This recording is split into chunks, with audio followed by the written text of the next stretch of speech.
I'm gonna get a drink really fast, Gene. Okay. We got 3 minutes.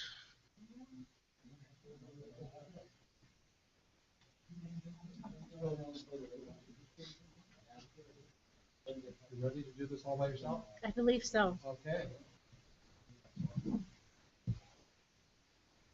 Um,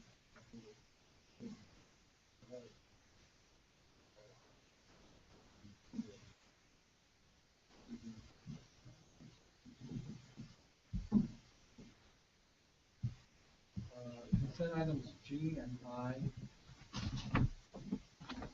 So if I have a question on those, I have them in.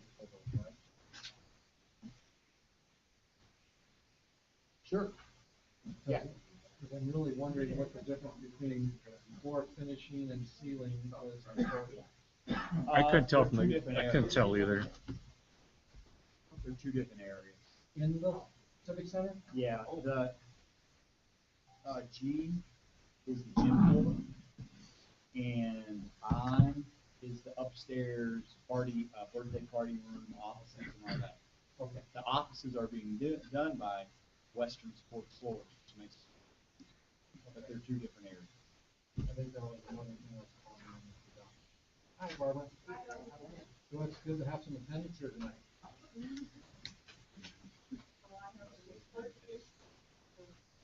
We saw that. I'm surprised there's not more people from the public here wanting to discuss that. Should have been on the front or second page of the paper.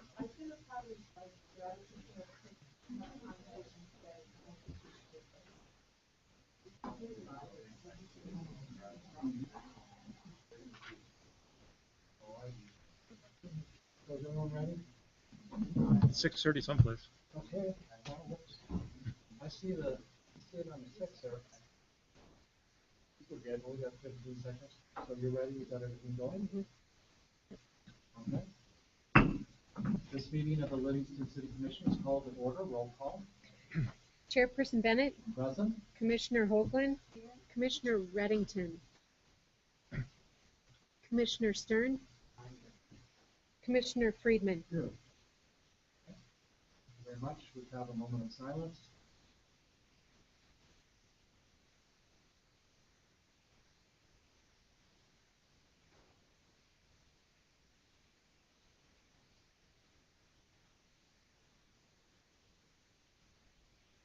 Thank you very much. Will you rise for the pledge of allegiance?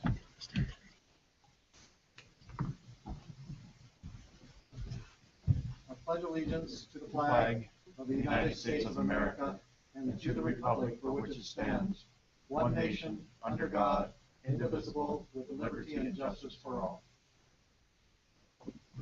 Thank you very much. Are there any consent items, Commissioner, for and discussing the I do. I want to pull number D and F, if that's okay with the commission, and so we would need a motion for A, B, C, D, B, H, and I. Make such a motion to approve all the consent items except for D. D and F or E and F? D and F. D. D and F. All right. Very much. Roll call on consent items A, B, C, D, E. No, A, B, C, E, G, H, and I. Chairperson Bennett, Yes. Commissioner Hoagland, yes. Commissioner Stern, Commissioner Friedman. Board. All right. Thank you very much.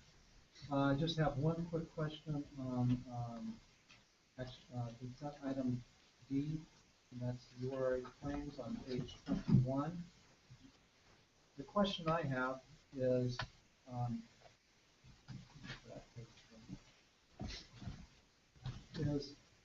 is this something that fits within the guidelines for URA, or is this something more of like a DID would do?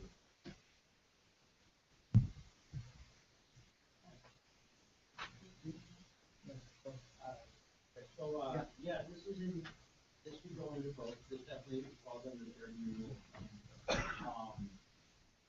And some members of the URA saw me out, say that they, yeah, great.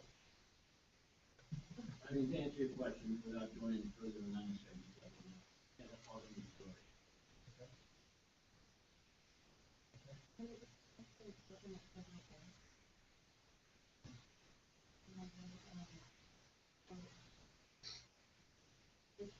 There was a timing, but activity itself of maintenance of buildings. Yes, and it definitely could fit within the. Okay, so with this sidewalks, we are cleaning and washing sidewalks. The one reservation which I had as well, but the URA discussion was quite adequate, which was that we're seeing the bill after the work is done, and usually we would approve it beforehand, and they expressed disinclination to do it that way, so I think when we see this in the future, bills will come before that.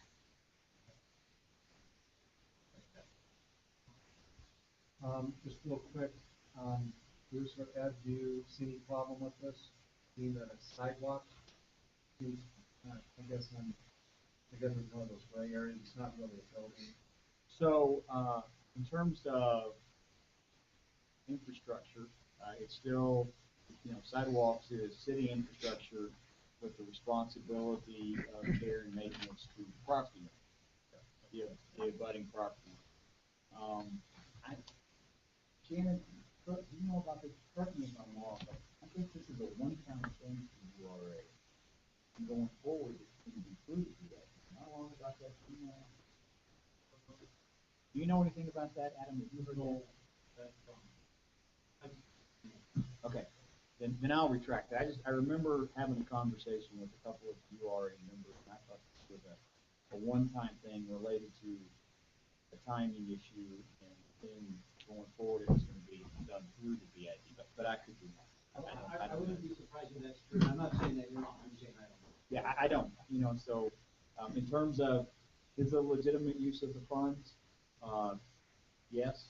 I would also agree with Commissioner Stern. It's easily done by the BID. Okay. I think formally the URA has a power to contract. They do. Okay, great. So can we get a motion on that consent item B? I move we approve the. Okay, motion by Stern, second by Friedman, roll call. Chairperson Bennett, Yes? Commissioner Hoagland, Commissioner Stern, Commissioner Friedman. Motion passes. All right, so consent item F, the only question I had there is, that's on page 29. I noticed in the letter here it says, 5-year plan to, one bid was, we have one budgeted item, and when I went to the CIP for this year, for vehicles, we have $25,000 for a vehicle, so. That's correct. So a portion of this is unbudgeted. A portion of it is unbudgeted. The portion, the difference of what was it, $8,700, basically, if I correct the value of trade-in of the other vehicle, of the existing pickup. Okay, so. We're currently in a situation where, so we know the value of that particular vehicle to be around $12,000. Based on the life that's had here, we want to continue to keep it in the fleet. So we are working through a situation right now to figure out how we're going to do that. And there have been some conversations with the fire department, but basically what we would do is end up with a cost-sharing arrangement if this truck goes there and they pick up, and how that all shuffles out between several departments to make up for the difference without having to do some kind of a budget amendment. And so those departments that, if we were going to do that, they would have to find those funds, otherwise we can make that happen. So there won't be a budget amendment, still going to keep it within the budget. The police department's only going to expend $25,000. or For the vehicle. for the vehicle, and that 8.7 is gonna need to come out of another budget. Or several other budgets. Several other Yeah, budgets because of Bas- sharing. Basically, that is shared. Okay. Anyone have any other thoughts on that? Okay. Can we get a motion on consent item F? Make a motion to pass consent item F. Okay, motion by Friedman, second by Stern. Roll call. Chairperson Bennett, Yes.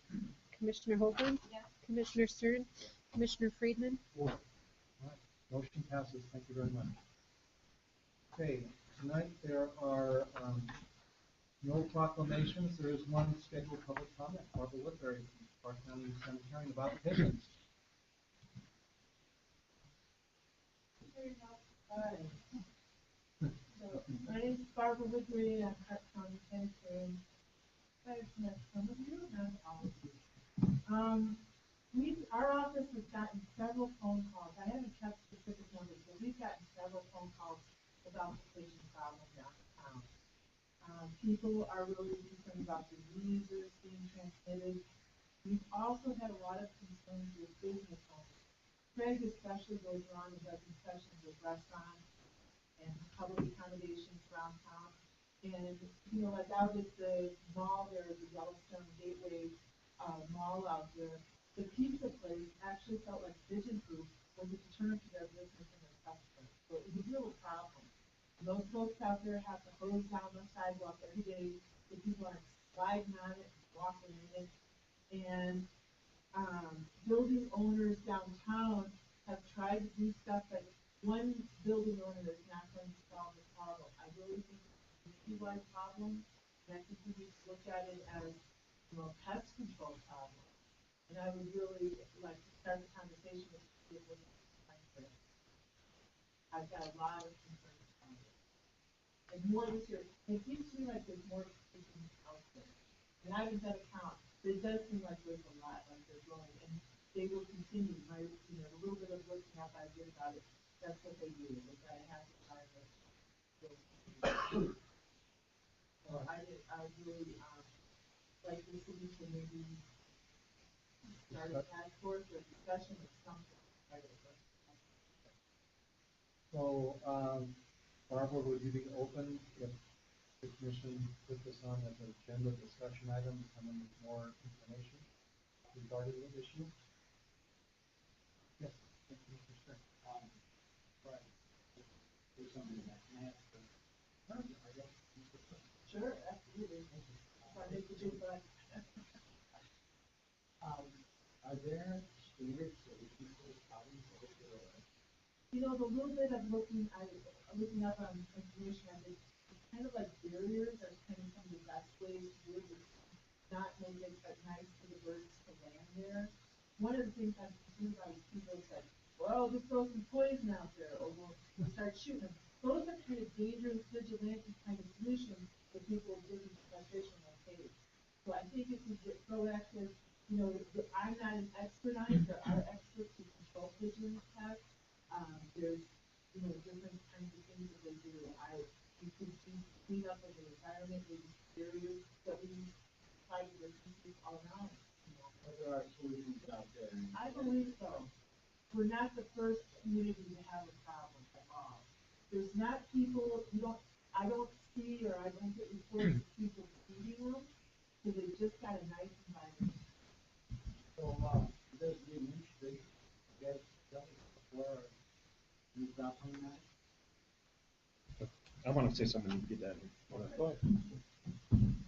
There is a person down on, used to be the Catholic Church, I'm not sure what it is now. She feeds them. And we had a big issue with this several years ago when this came up again.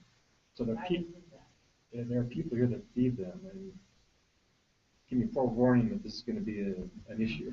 So my recommendation, I don't know. So, I've done a lot of different things. I've been in communities that had noise makers, similar to pistols, and actually in Bardstown we had a cannon that we drove around town that just made big booms and scared them from one neighborhood to the next. at Metro, we had large nets that we put on the trees, and put in communities where you put spike strips along the tops of the edges of the building. There's a lot of different kinds of controls you can introduce. I'm not saying it's not worth taking a swing at. I've never seen somebody solve it. I've just never seen it go away. It seems like where you have a condition where you have high densities, which leads to food, you have prisons in the downtown area. Well, I will say this. The most effective method I have seen was the Louisville Metro and at the city of Cincinnati, and they released 2 pairs of falcons and built a nesting space for them in the downtown. And the falcons ate. That was one thing that I read that worked, was to get falcons, predator birds, basket birds. The barrier seems to be the best that I read about, but like I say, I'm not an expert. Oh, I'm not. I surely think that if you could do something, maybe get it under control or more control than what it is. I'm just saying that I'm hearing from businesses, I'm hearing from citizens that it's impacting the viability of living. So thank you for bringing that to our attention. And my recommendation would be for the city commission discussion. We're very well with the administration. So if they have, you said, first swing at it. What's available. Ed, you think that's a reasonable way to go? Sure, we can certainly work with that. And then when the, and then either the administration will go address it, or if they feel like they need approval from the commission. All right. I really think that some community involvement would be a good idea, because I think we're gonna have to get it. This might be something that could be used to help us. Because it's economic.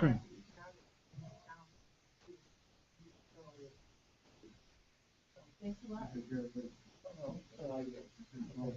Commissioners, I was a deputy manager for a municipal service.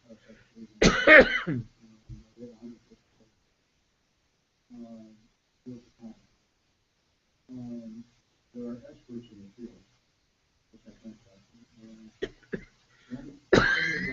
netting approach. There are chemicals. There was a downtown building improvement here in Southland. So there are some solutions out there, and we'll find somebody that's in that field. I'm not gonna put up fence or barriers or anything like that, so somebody has to be found to do those things. I mean, yeah, I hear what you're saying. What you're trying to do is find a solution, so you want to find out what's available, and there are things available. Yes. And that's an issue. It is, and I don't think it's easy. Like one thing would be, like Bruce said, I wasn't aware of feeding stations. But if we have feeding stations, then we need to think about that and see how people and other communities work with the groups that want to feed them. So that could be a problem. So something like that. I mean, I think there's a look at it. There's going to be a third. Yes, I think we had to get started somewhere. I just had so many calls in my office. I just felt like, okay, what do we do about this? I don't know in my office. I think the team on that. Mr. Chair, I was going to say it during commissioner comments, but people continue about that last week. So they're concerning me with some of the conduct on the list of things to look at that boys can be under the cafeteria and walking up there somehow in their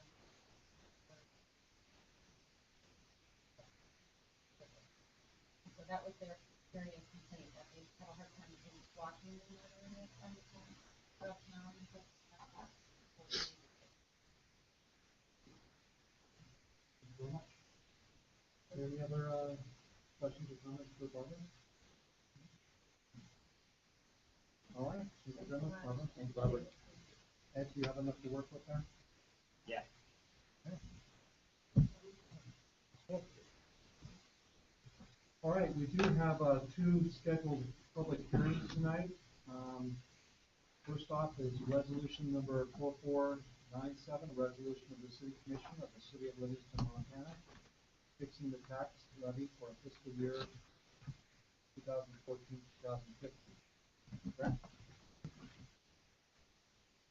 That is on page 67 of the agenda. 69. Well, yeah, the resolution, and the part of it that's 68 has the fiscal note which needs to be updated, and then 69 is correct with the start of the resolution. So this public hearing is now open. Public hearing on resolution 4497 is now open. Comment? Is there any public hearing?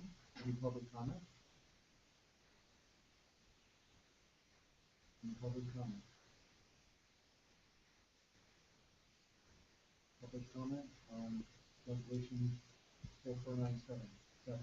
Hearing none, this public hearing is now closed.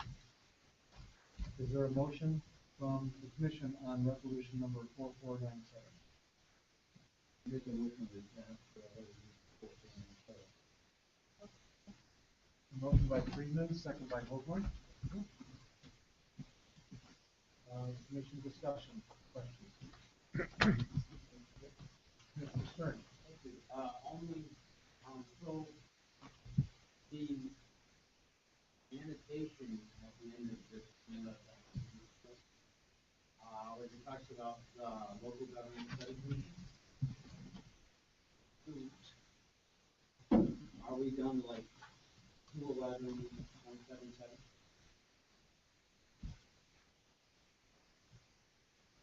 Or Which piece of paper are you referring to? The one we were just hearing about?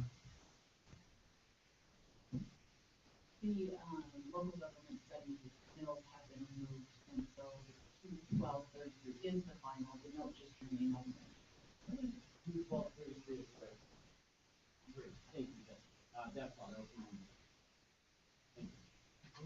You're welcome. Mr. Friedman? Mr. Hogler? Okay. I think I answered a couple more questions previously. I think the only thing I want to mention was that because of the issue with the property taxes, we got a reduction than what we were expecting. But what I noticed is that we did reduce our mills number in the in our regular mills that are set at 181.87. But we went up 1.88 with the permissive health care. So I noticed that we did shift from the comprehensive insurance, at least a 0.5 to there. But was there any other reason going up another 1.25 for that? Was it just that insurance costs came in a little more expensive than It's not really a reflection of what insurance costs came in at. It's simply a choice of how we pay for our insurance costs, whether we pay for them inside the limit, Right. or with the domestic health insurance costs. State of Montana has a spreadsheet which we use to calculate the number of mills that we write outside the cap for the health insurance. And the 1.88 increase was above the maximum amount that we're allowed to levy in the plan, not health insurance increases or additional costs. Okay. I think we have other questions for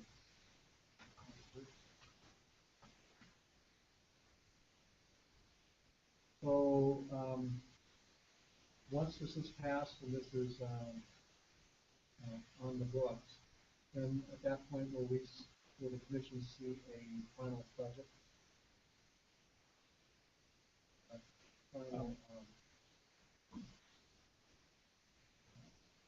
We have the line item budget, performance budget. Thank you. Yes, Mr. Chair, you'll see a performance budget.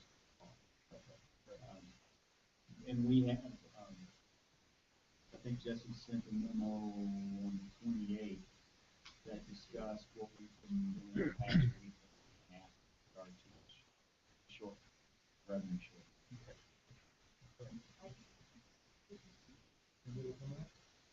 August the 28th.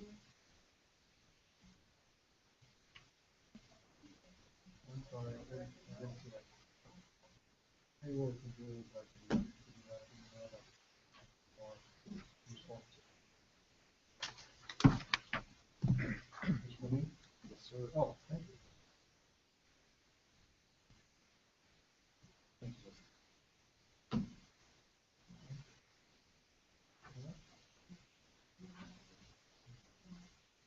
Thank you very much. All right, if there's no more commission discussion, is there any? Okay, roll call.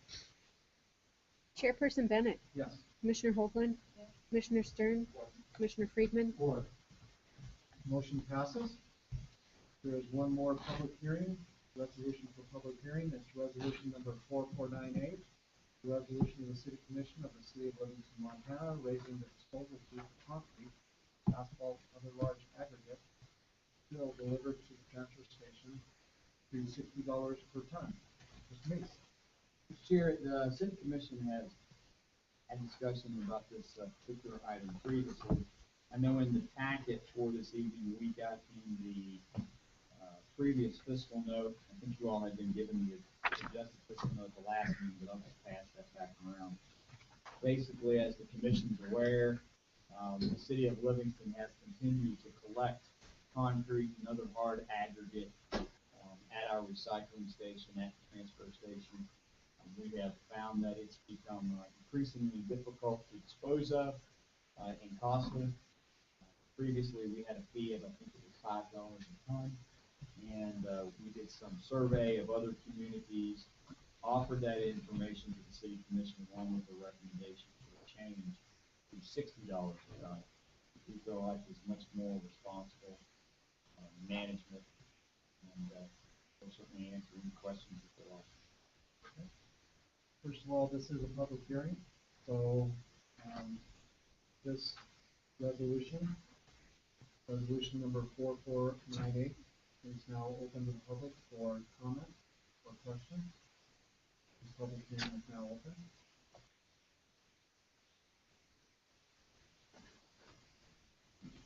Public hearing on resolution number 4498. Last call for public comment on resolution number 4498. Please come up. State your name and address for the record. I don't see you have a sign-in sheet. right here. Oh, that's right. Yes. These codes here, under what's having you recording, just a quick question for you.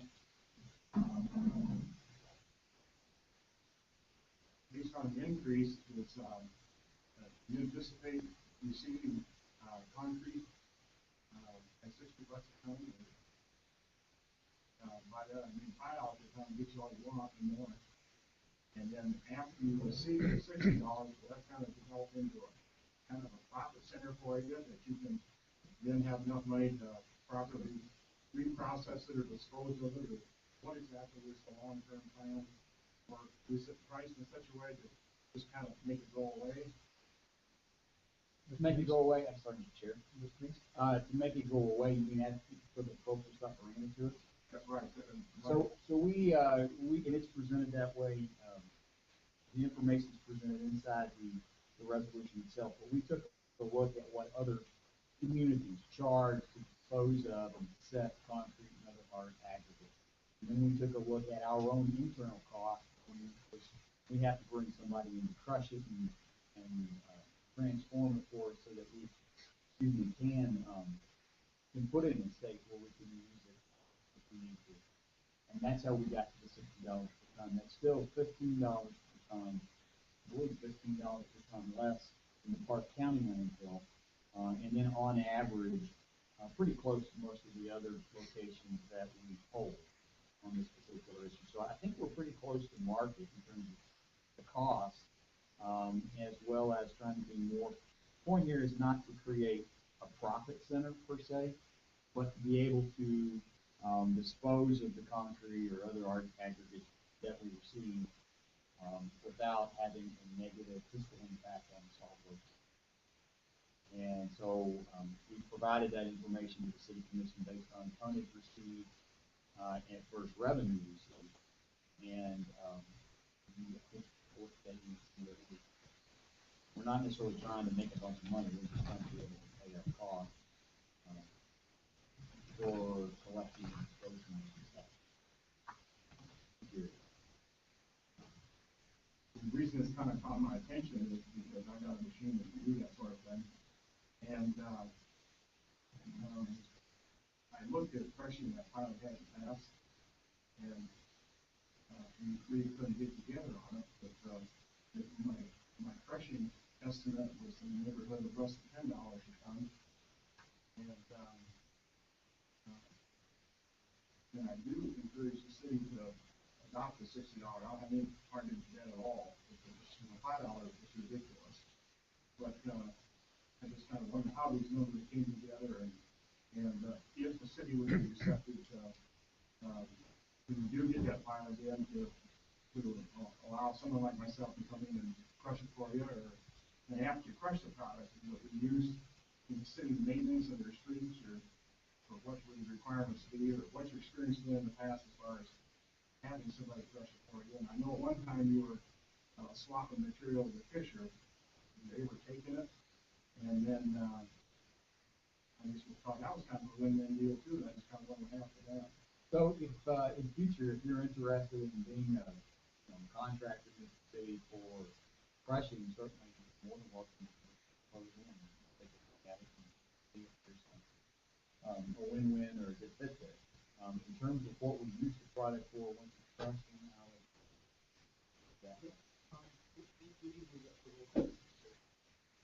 not the finished one, but it's surface stuff.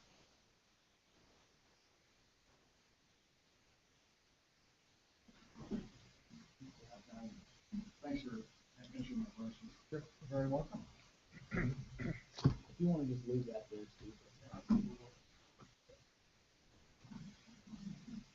All right. Any other public comment on resolution number 4498? Public comment on resolution 4498.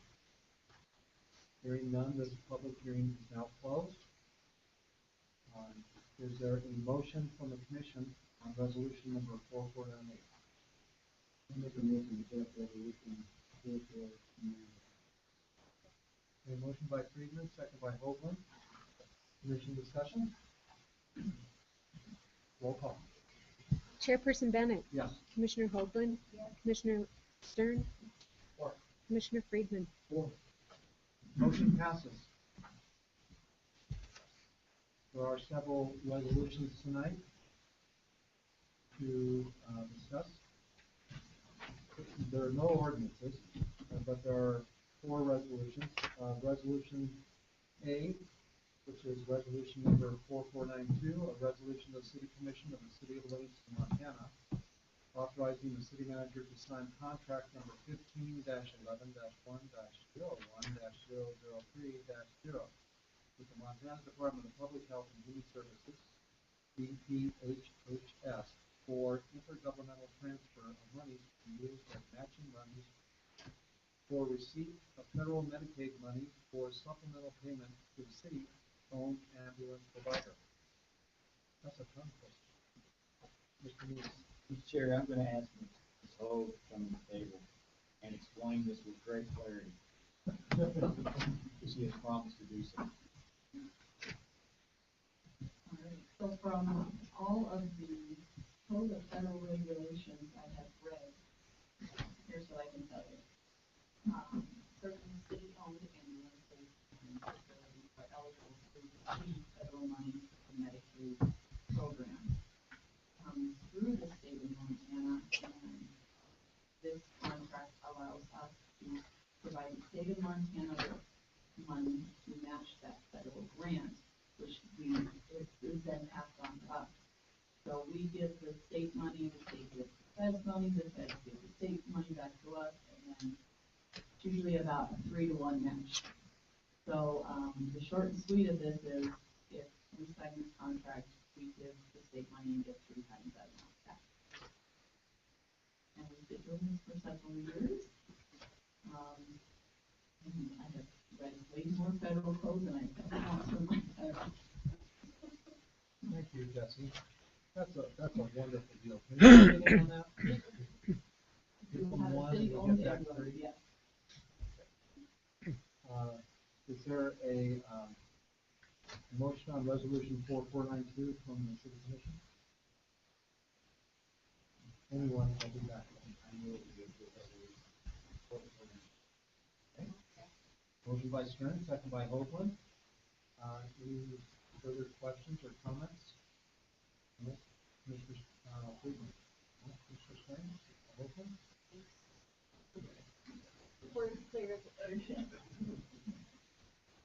Thank you, Jesse.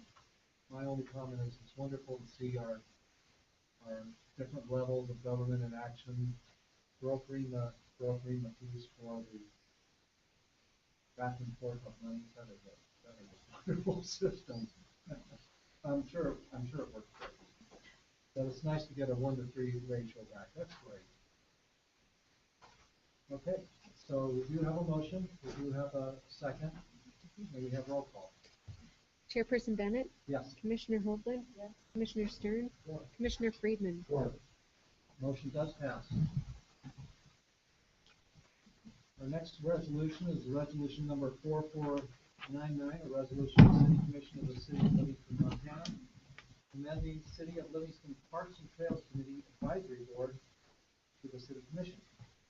Mr. Neese. Chair actually have substitute language to distribute to the city commission, just to add a little clarity to the resolution that was previously sent to the city commission. It talked about moving the membership from 5 members to 7 members. And while that's accurate when describing the citizen members, the actual action of the city commission was to move it from 5 members to 9 members. So what you have in front of me, the replacement language, the change really is hereby increased from 5 members to 9 members, consisting of 7 citizens and 2 city commissioners. And I think this will then adequately take in everybody that's there, pending, or whatever. And this should accomplish what the Parks and Trails Committee was after, I think, with their recommendation. Okay. All right. Thank you very much. So is there a motion from the commission on resolution 4499? I make a motion to pass resolution 4499. Okay, motion by Friedman, second by Stern. Any discussion? After we purchased the new exercise for the 2 meetings with Correct. Mr. Friedman? Is there any public discussion on resolution 4499? Public comment on resolution 4499? And now we do have a motion and a second. Roll call, please. Chairperson Bennett, Yes. Commissioner Hoagland, Commissioner Stern, Commissioner Friedman. Motion passes.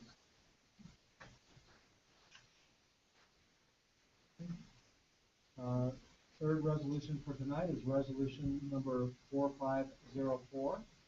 Resolution of the City Commission of the City of Livingston, Montana, authorizing the city manager to sign agreement with Gage Photographers to organize and edit recreational data layers in the amount of $10,500. Mr. Neese. Mr. Chair, the City of Livingston and City of Livingston Administrative Services team, working with the County GIS Department, which is a contract for our GIS services, submitted a grant. The grant actually, trace it around to all its different owners, actually ended up with the Montana State Library system.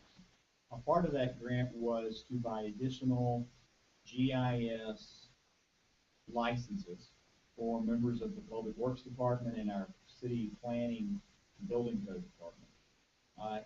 Another part of that was to purchase a new computer think that was for Mr. Holmes, which made it fast enough so we could actually utilize the new software which was purchased with the grant. And then another piece of that particular grant, I think in total the grant was $18,900,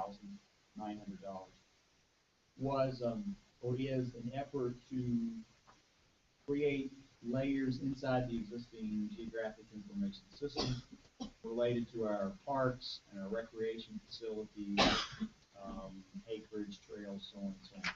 And do you have any greater explanation of what's going on there?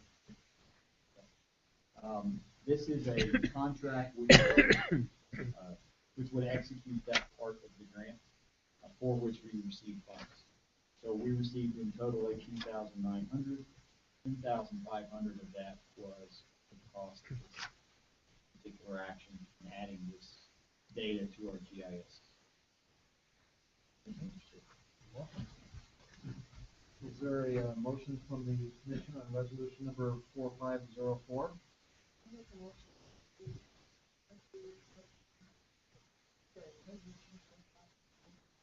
Okay. So motion by Hoagland, second by Friedman. Commission discussion.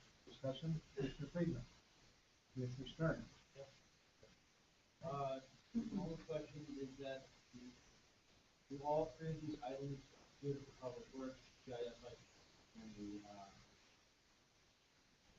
data? All three of those have 18,900? None with, I don't think we had any math on this. It came through actually the Montana State Library. It was a subgroup from the Montana State Library who Park County already has a grant through that same agency for doing layer updates every year. I think they started that grant 2 years ago for the first time. And this was a supplemental piece to that relationship. yeah, yes, That's my understanding. It was England, I believe. I mean, and just to follow up, no funds came, the difference comes from outside. Correct. Commissioner Hoagland? Quick question, Sean. Did this computer help to make it faster for you to do some of the mapping with the words and such? I mean, just an added benefit? Certainly going to be a huge benefit, but the thing that's going to allow me to utilize the software is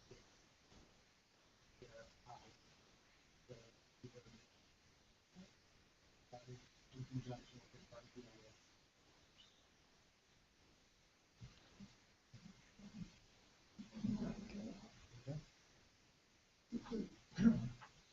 So, just the question I have is,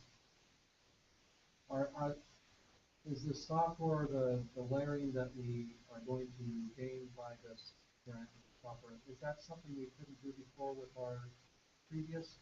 So we have a GIS department. Correct.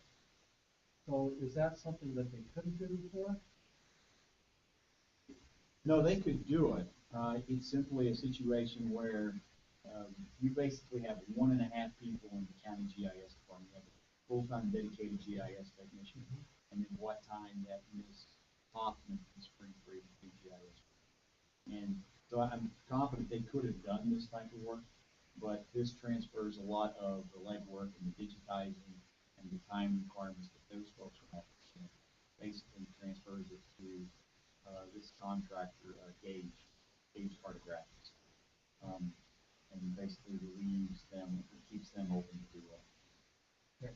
So will Gage's work be able to be then accepted by our GIS and be integrated in their system as well? Yes, the basic state-of-the-art software is the Esri software in this capacity. Okay. And so it would be done in databases that are usually translatable to the Esri. So yes, good question. I believe the commercial name is ARC. So it's either ArcView or ArcGIS. There's different different levels of application based on what you're trying to do. But yes, it will all be within the same software language. So Erica will be able to utilize it, and then it's going to be seamless. Seamless, yes, sir. Seamless, That's the we one. want seamless. All right, so is there any public comment on resolution number 4504? Any public comment on resolution 4504? Public comment on resolution 4504? And then we do have a second, we do have a motion and second, so roll call. Chairperson Bennett. Yes. Commissioner Hoagland. Commissioner Stern. Commissioner Friedman. Motion passes. Our last resolution for the evening is resolution number 4505, a resolution of the City Commission of the City of Livingston, Montana, accepting preliminary engineering report, drinking water 2014. Mr. Needs. Mr. Chair, as the City Commission is aware, the City of Livingston received a 1-for-1 grant for the purpose of assisting us in completing a preliminary engineering report on our drinking water system.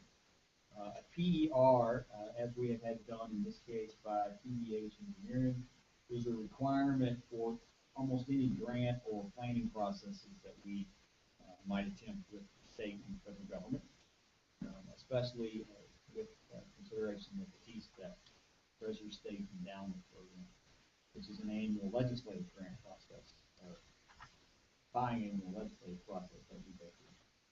We have previously discussed and had this document at a city commission meeting, but their requirement is that we actually accept it by formal resolution. And so that's why you have it back in front of you again tonight. You also have a copy of their very brief executive summary, the recommended improvements, and the recommendation. So, Janet, I don't know if there's anything you want to add to the conversation. Maybe you could show them the difference between your copy and their copy. Well, you've been carrying around guarding that. I will say, I'm very happy that we have this completed, and I look forward to doing this with, potentially our sewer system and potentially our storm. Having designed before, models, our water system, our sewer system, storm drain, a lot of information. Hopefully, it'll point out efficiencies, but it also gives us an opportunity to implement these recommendations and work out. Before we head off, are there any questions or comments for?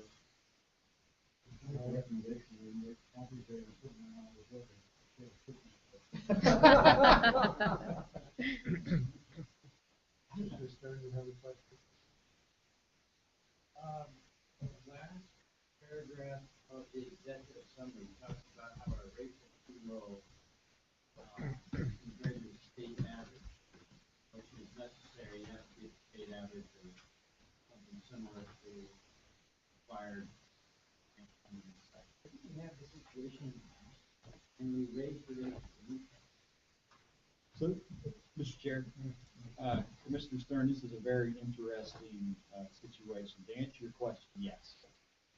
We actually went through 3 years of continuous rate increases, and a part of that was to meet the TSEP standard, the state standards that we would be eligible for TSEP grants. Also in the past, and Jessica, Branick, can correct me if I'm wrong, but I do know there's also been a blended consideration of a community's water, sewer, and garbage rates in some respects. So I haven't had a chance to thoroughly research this last sentence yet, and we will certainly do that sooner than later, so we know what the potential is for us to fly for TSEP during the, in fact, we've already applied for the next legislative session. So we're going to understand that comment better. it would seem when a utility has taken the prudent steps of creating a 5-year comprehensive planning document and has the budget of its utility able to pay for that with minimal increases on year, that to basically penalize that community, to make them raise their water rates to be eligible to apply for state grants, it does seem counterintuitive. But then this was an act of the legislature, so we should never. It would also be odd that rate increase, state average increase so dramatic. Yes, sir. So There's more research to be done. so just because that's in the executive, there's something not in the top or contract. Well, it may be exactly correct, but it also may mean that we need to do some work with the Commerce Department, who I think it's Commerce, that administers that particular TSEP program and understand it better. So we'll be researching. That was the only thing, but we had done this a few years ago. Yes, sir. We addressed that. All right, but sounds like that's all. Thank you. If I might add, there is a section in the document that specifically addresses target rates and where our current rate schedule is. Pretty sure, not already, but we'll be very soon, there will be a copy of this. Yeah, I did that one. And just off the top of my head, target rate for a community our size is about $39. And we're at about 23. So when I first got on the commission, they were just thinking some extensive rate increases and specifically to meet state averages. And then we've been increasing at the rate of inflation, so that state average is increasing faster than the rate of inflation. So somewhere in their life, Always specifically talking about our sewer. I know our sewer rates are over inflation. No, we did that, we did it with water as well. Yeah. well, none of that.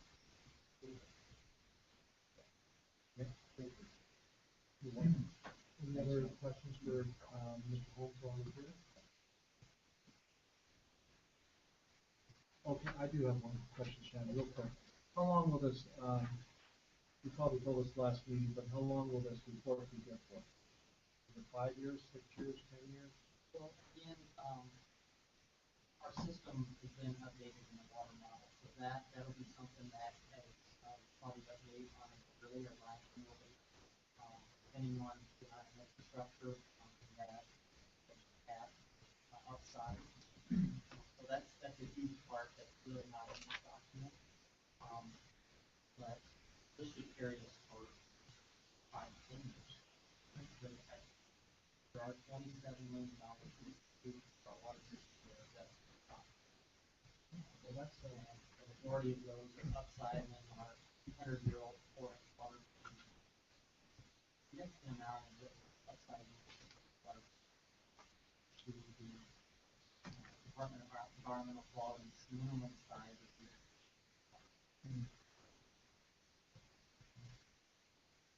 great, thank you very much. All right. Is there a motion by the commission for, resolution number 4505? Make a motion to, pass resolution 45. For a second? A motion by Friedman, second by Copeland. Any other further commission discussion, comments? Mr. Friedman? Okay.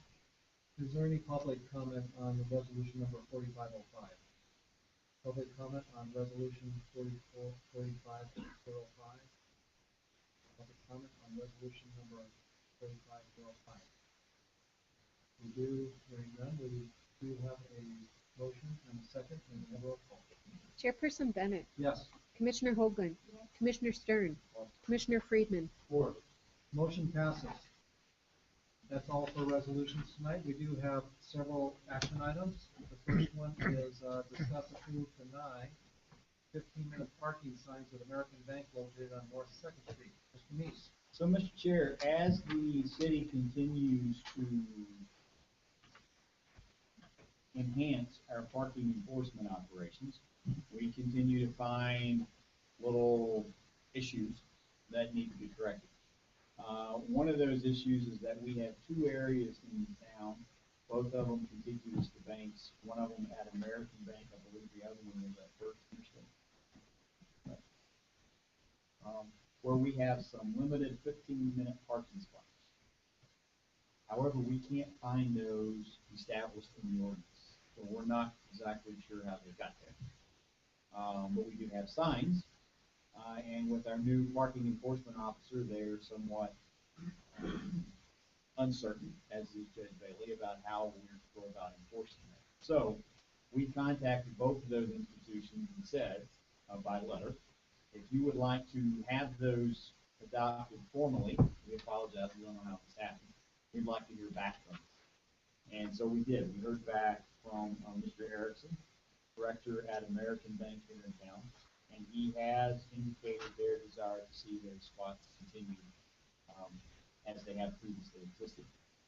And we have not heard back from First Interstate at this point. So basically, why it's on the agenda, what we need from the city commission is, I would suppose that going forward, if we wanted to leave these spots in place, we need to address it with an ordinance, include this in our limited parking in the ordinance so that it can be enforced. Our enforcement schedule is on roughly a 2-hour plus rotation. So I don't know that we're going to be terribly effective at enforcing a 15-minute parking zone. But we'll do what we can. I think for more than anything, it's going to be more about public awareness, signs, and those types of things. So, I guess what we're putting to the city commission is we identified the issue. American Bank has asked for those spots to be established. If the city commission is agreeable, then we would like direction to prepare the necessary ordinances and bring them back. You do have on page 190 and 191, you've got some GIS and some Google Earth pictures of where specifically we're talking about. Basically, in front of American Bank. All right, that sounds good. Is there any action that the commission wants to take in this regard? Is there a motion in that regard? Yeah, I would just like, I think people are pretty good with that, and with their kind of running. And just that I'm feeling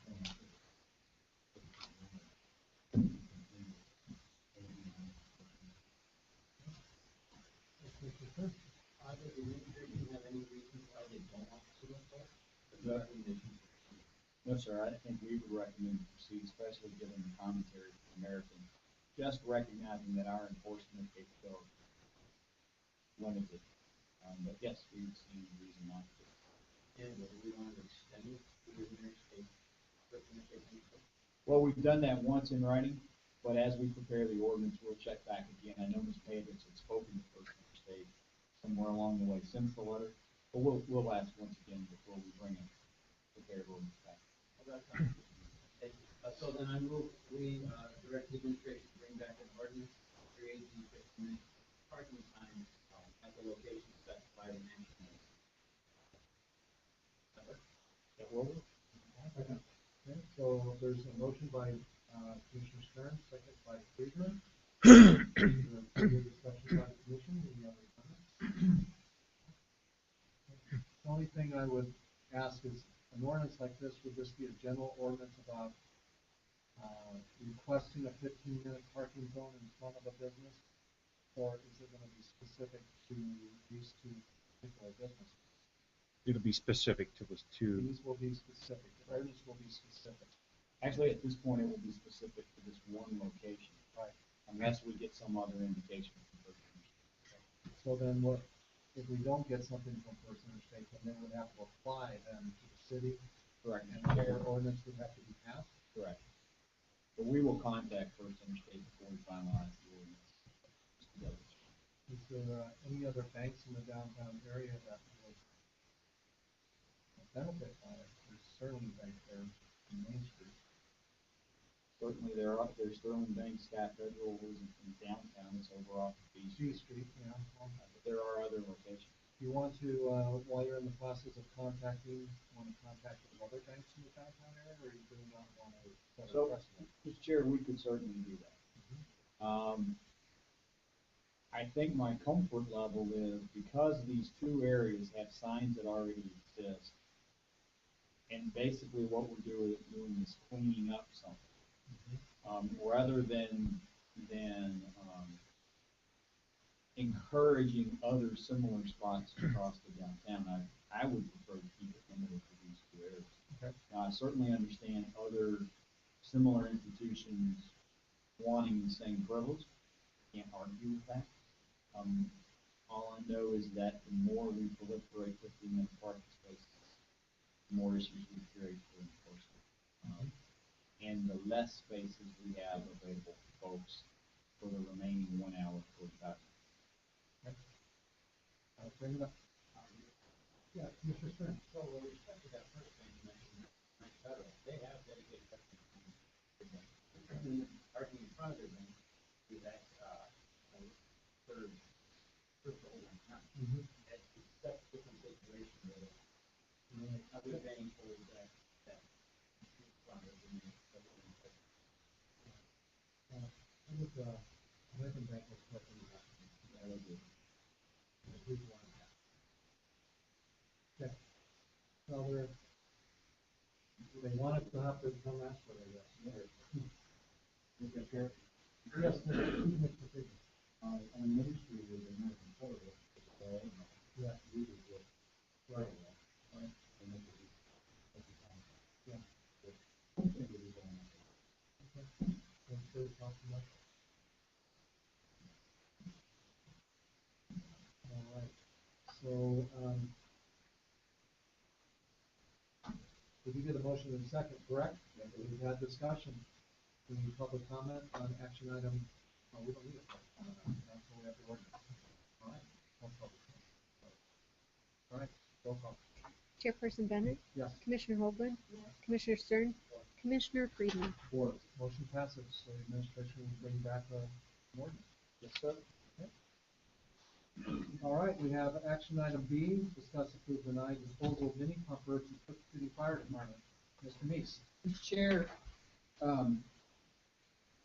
as the city commission is aware, the city fire department purchased a new pumper,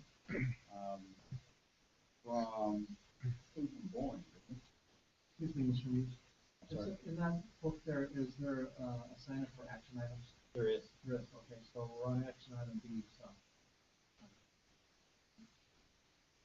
So, we had previously acquired, this particular mini pumper. At the time we acquired it, it was for several purposes. The primary purpose, though, really was to supplement our pumping capacity, for the purpose of, being able to adequately put out fires, and then in addition, the ability to satisfy what we understood as our pending ISO, or Insurance Service Office requirements, for our ISO inspection scheduled to happen basically anytime, up to years.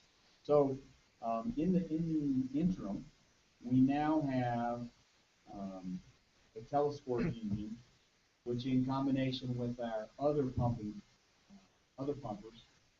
has helped us to meet the pumping capacity issues that we will have with the ISO. Continuing to use the command staff of the fire department have determined that continuing to use the mini pumper is not as practical at this point. It actually, in our opinion, could be better utilized, in this case by the Cook City Fire Department. It does contain certain tools and equipment which we will transfer to other vehicles, within the fleet. And those vehicles will then become what we call chase vehicles. Those are vehicles that respond to fire scenes in addition to other equipment that might go. So, That being said, Fire Chief Harrington, has, arranged a situation with the Cook City Fire Department where they would purchase the mini pumper from the city of Harrington for $5,000, $2,500, I believe, this year, and $2,500 next year. What I'm asking the city commission for is your direction, if you would like to proceed with this. I imagine if the city commission says yes, then there are some legal hoops that we'll have to jump through to declare this surplus property and start to effect the transfer. But for the purpose of planning, Cook City needs to know basically if they're going to be buying a mini pump from us or not. Captain Chambers, anything you would add to that? Yeah. So, thank you, Mr. Chair. Okay. So, commission discussion for direction for the administration on action item B. Mr. Stern? How long would it take, let's say we approve it, and how long would it take until the city has to have that? So they actually had it? Yeah, given the October middle. Probably 30 to 60 days now, something like that. Based on getting it back to the city commission and making the declarations and then actually transfer, probably 60 days is coming. All right, that was. Public comment? Seth Rivardi, 12 River Drive. I'm speaking here on behalf of IFF Local 630. I apologize that we didn't get this issue kind of resolved beforehand. We were given notice a few months ago that this might be happening, and then they were not in the agenda. But I have a few issues with it that we would like to discuss before actually going through with it. And from a union standpoint, we feel it's all right due to safety concerns. But, what you have listed up there is for ISO and pumping capacity and that kind of stuff, which the truck, may have initially been bought for, but has been significantly modified since that time to hold swiftwater gear, extrication equipment for anybody trapped in a vehicle after a wreck, and also some various hoses and those kind of things, rope bags, all that kind of stuff. So we've utilized this vehicle on a few incidents where extrication wasn't available from the county, which is kind of typically how our calls work. So if we go to a car wreck, we get the county to come as well, and they provide a truck which should have extrication equipment. This doesn't always happen. And this summer I've done a couple incidences where it hasn't happened. And the first being in July, we had an incident with a car wreck, critically injured patients. Rural showed up, and they just didn't have the right equipment. So we didn't have the mini pumper with us, and we didn't have extrication equipment. Ended up literally pulling this vehicle off the top of the guy with a tow chain. No cribbing, which is what you would put under it to stabilize the vehicle. And I pulled him out. Not a situation where we make havoc. And then another incident occurred about a month ago where we utilized the extrication of a woman who was involved in a wreck where she was trapped and we couldn't get to her. The county was out on a lot of grass fires that day. So, it's been utilized for things that are a lot different from what it was probably initially bought for. And basically, what we'd like to do before making a decision to get rid of it is figure out exactly where all this equipment has, become something that we can utilize in critical incidents, figure out exactly where it's going to go.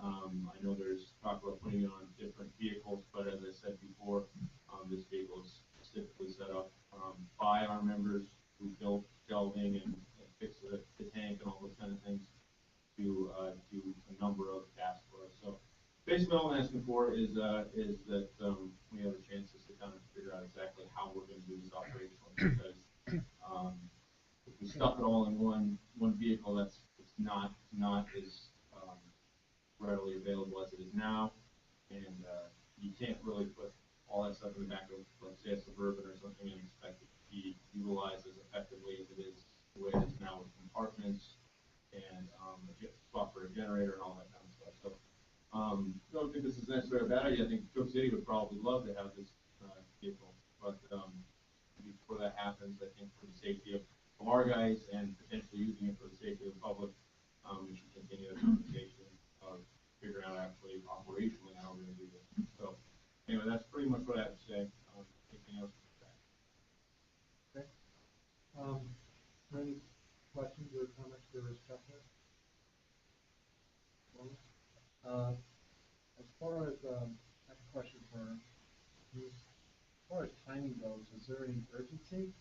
Or can this decision be postponed until, the fire department does have some time to weigh in how they will So, Mr. Chair, make that there's transition? certainly no, immediate urgency, that it has to be done tonight. But I want to be clear about something.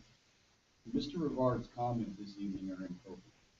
Mr. Rivard is a member of the Livingston Fire Rescue Department. He has opportunity to make his comments and his concerns known to his command staff. And he has, the opportunity to deal within his chain of command. The collective bargaining agreement specifically excludes this particular item. Under the management rights section of the collective bargaining agreement, it talks about management rights, item G, to control and regulate the use of machinery, tools, equipment, and all of the fire field employees. This is an administrative issue.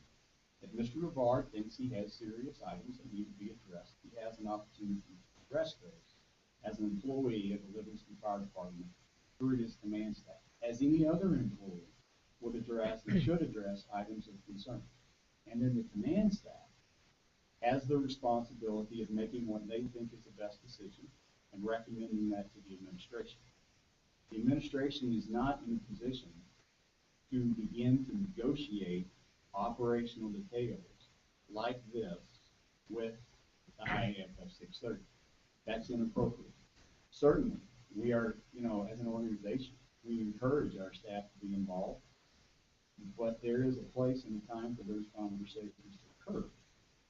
And coming to the city commission to bypass that process is inappropriate, especially when it's outside the collective bargaining agreement and should be contained within the operations of the fire department, police department, public works department, anybody else. It'd be no different than a member of the public works department showing up and telling you you shouldn't sell a particular garbage truck because they like it. It's the same type of thing. We have to be able to make decisions within our structure and then move forward. So to answer your question, no, there's not some incredible sense of urgency. Do I, however, feel like this particular conversation is appropriate? Yes. And in an email today, I expressed that to Mr. Rivard. And I also offered to meet with him and discuss any concerns that he has. Although my first position would be that he needs to meet with his command staff. And if there's no satisfaction there, then we can take that issue. So thank you.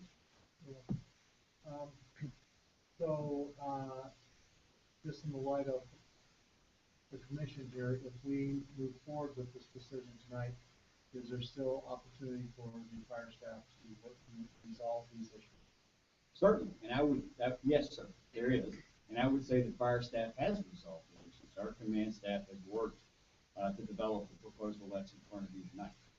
Whether or not everybody got things they wanted or not, I can't say that that's the case. But our command staff has worked to put together what you have in front of you tonight. But if there are other issues that they need to hear and address with their members, their employees, they'll certainly do that. Any other thoughts from the commission, Mr. Zard? Okay. Can I respond to? Oh, yeah. Go ahead. So yes, we do have a chain of command. However, I am also the president of the local bargaining unit, and as such, have a right to speak about safety anytime I need to. This issue should have been resolved earlier and it wasn't, and for that I apologize. We didn't have any formal discussion on it. Normal firehouse chatter, and to say that this is inappropriate, really inappropriate. But I'm here as the president of the local, and my concern is the safety of my members and the safety of the public. And I believe I just cited 2 incidents where safety was a concern. So in the future, maybe just for education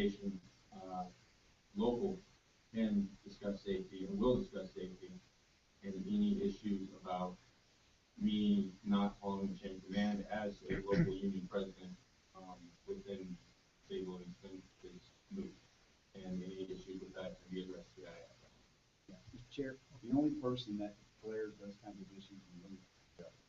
And I just want to be very careful that we not get into a practice where we're allowing the union membership to use safety as a reason to regularly bypass their hierarchy. Anything can be related to safety. Recognize that fact. But the CBA is very clear about what items management has very clear control and right. And it stipulates and says equipment.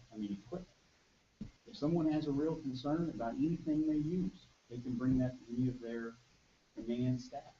But to take that issue directly to the city commission and not approach the city manager or any of the rest of their command staff previously is inappropriate. You do not get that privilege just because you're a president. Thank you very much. Certainly. So the opportunity was given to just the firefighters in general. The firefighters discuss, is that a normal process? Express like how equipment, how they're using it, how, on a call, do they brief after call, talk about, what is the process? So no, it's a very good question. I'll ask Captain Chambers to come up, who's sitting in for Chief Harrington. So yes, they do debrief after calls. There are general conversations about what equipment is better. I would guess, and I'll ask Captain Chambers to elaborate, but there's not always a detailed discussion with every member of the department every time there's a transition to next equipment. There is, though, those kinds of conversations do exist within the command staff, captains, and the chief. And as it's appropriate, I'm sure that they roll those conversations within their particular week. Firefighter paramedic regards captain, I believe, is Captain Walker. Have you received any objections from Captain Walker? No, but they just had shifted previously. And did Captain Brewer register any complaints or objections? So maybe you can add more to that understanding. We try very hard to be transparent as command staff and the office as far as sharing information. It's very difficult due to our work structure. Shift guys work 8 shifts a month, whereas Chief Harrington and I work 4 10s plus. So we try very hard to share information, and information typically goes like wildfire throughout the organization because there's a considerable amount of downtime of discussions of events and goings on within the organization. Information is shared at captain's meetings. They're monthly, so they're officer meetings where we all have an opportunity to set agenda items ahead of the schedule to discuss them there. And I'm not completely certain. I thought we brought this up at the meeting we had 2 weeks ago, but could be mistaken. I believe it did come up with Captain Harrington's notes or Chief Harrington's notes. We tried very hard to be very transparent on the information that we share because, like I said, it is difficult. We have made considerations for where we're going to move equipment, how we're going to adjust to the loss of this piece of apparatus. Prior to this apparatus, the majority of this equipment, aside from the extrication equipment that came much later, was in Suburban, which is the vehicle that's going to go back and look. The mini pumper was purchased for ISO points. Originally, we gained those points through Hellas work. It's a structural engine. This gives us above and beyond to get the maximum amount of points. But this is a much smaller pumper. It takes a little bit more maintenance. We had valves, freeze on it. We've got equipment that we can't quite outside because it freeze.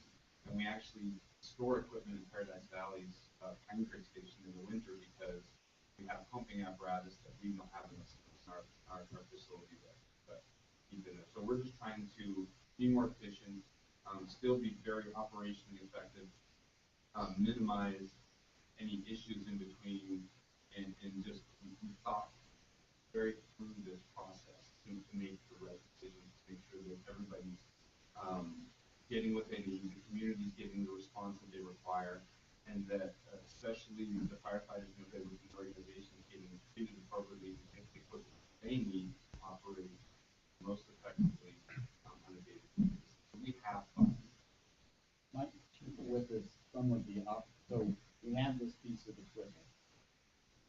it stores water inside of those pieces of equipment. Yeah, it has 300 gallons of water.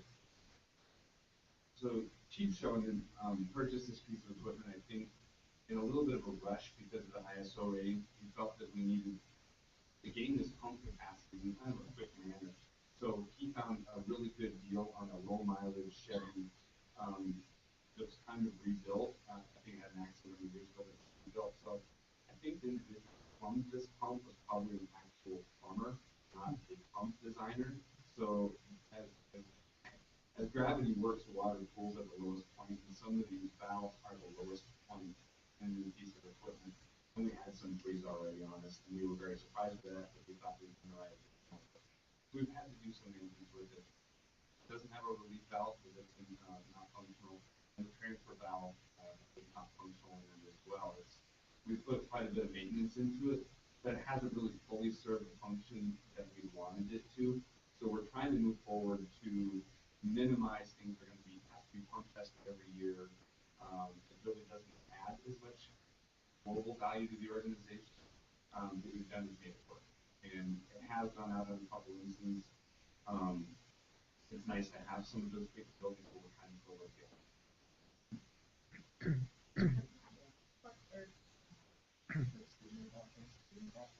Oh, yeah, right. We have shared information with them. They're in the position, sadly, that they are rebuilding their organization, so they're just looking for equipment to get them going. And this is really just an easy transfer for them. That's very solid. It's a rebuilt pump to get that and it's a low mileage engine, daily with red, and it's very functional using their needs, but just kind of They'll have to keep it. they'll have to do a lot. And they're building a new building because the last one I think really collapsed.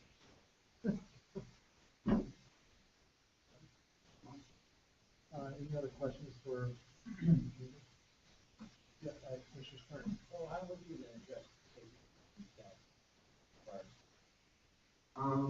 I don't know specifically what he means about safety specifically. I really didn't catch what he said about specific safety. If he was talking about firefighter safety, that's number one. Always has been, always will be.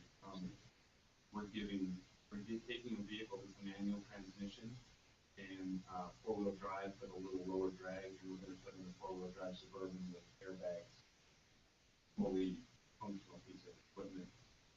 He's talking about community safety. We're going to do everything we can to provide all the service that we're already providing. Swiftwater equipment, road rescue equipment, we go in there. When it comes to road rescue, we're a secondary agency for that. Search and rescue handles most road rescue. Swiftwater rescue, we're a secondary agency in that as well, agency in that, where we have Swiftwater rescue technicians, but we are more of a quick response in the short unit of the city. We only have like RY or KPRK or something, but we do help out. When it comes to extrication, Park County Rural typically handles that. We've got the and oftentimes they're the equipment we use it for. But those are rarities, and this has happened prior to getting this extrication equipment that Chief Shonen bought maybe a year ago. So here's Mr. Brevard's email, and then Mr. Response to your email. In Mr. Brevard's email, it says the mini pumper provides vehicle extrication capability. So if we get rid of it, will we lose that capability? Will the city fire department lose it? Yes. No, I take that back. It will not be mobile. We took some extrication tools that Chief Shonen bought from Dylan that was on the hind part, and we retrofitted those. So, yes and no. It will not be on this piece of equipment to be mobile right now, but we still have the tools to put anywhere we can. And they're very mobile. There's a pump this big, so jaws about this big. That's just the extrication. That's the jaws combination tool. We also have a sawzall on there with the generated payment piece of equipment. The sawzall we took off of another piece of equipment. And each ambulance also does have sawzall, so we pack it all. So we will lose a little bit of capability, but this I think was really designed as backup equipment so that we can fill gaps. Will you use that equipment when the vehicle is all ours, yes. And put that in, maybe we want another vehicle. You can find a place for a lot. Right, and it's just about finding what people want, where they want it, and how they want to put things together. When that's located on the vehicle, then you'll have vehicle.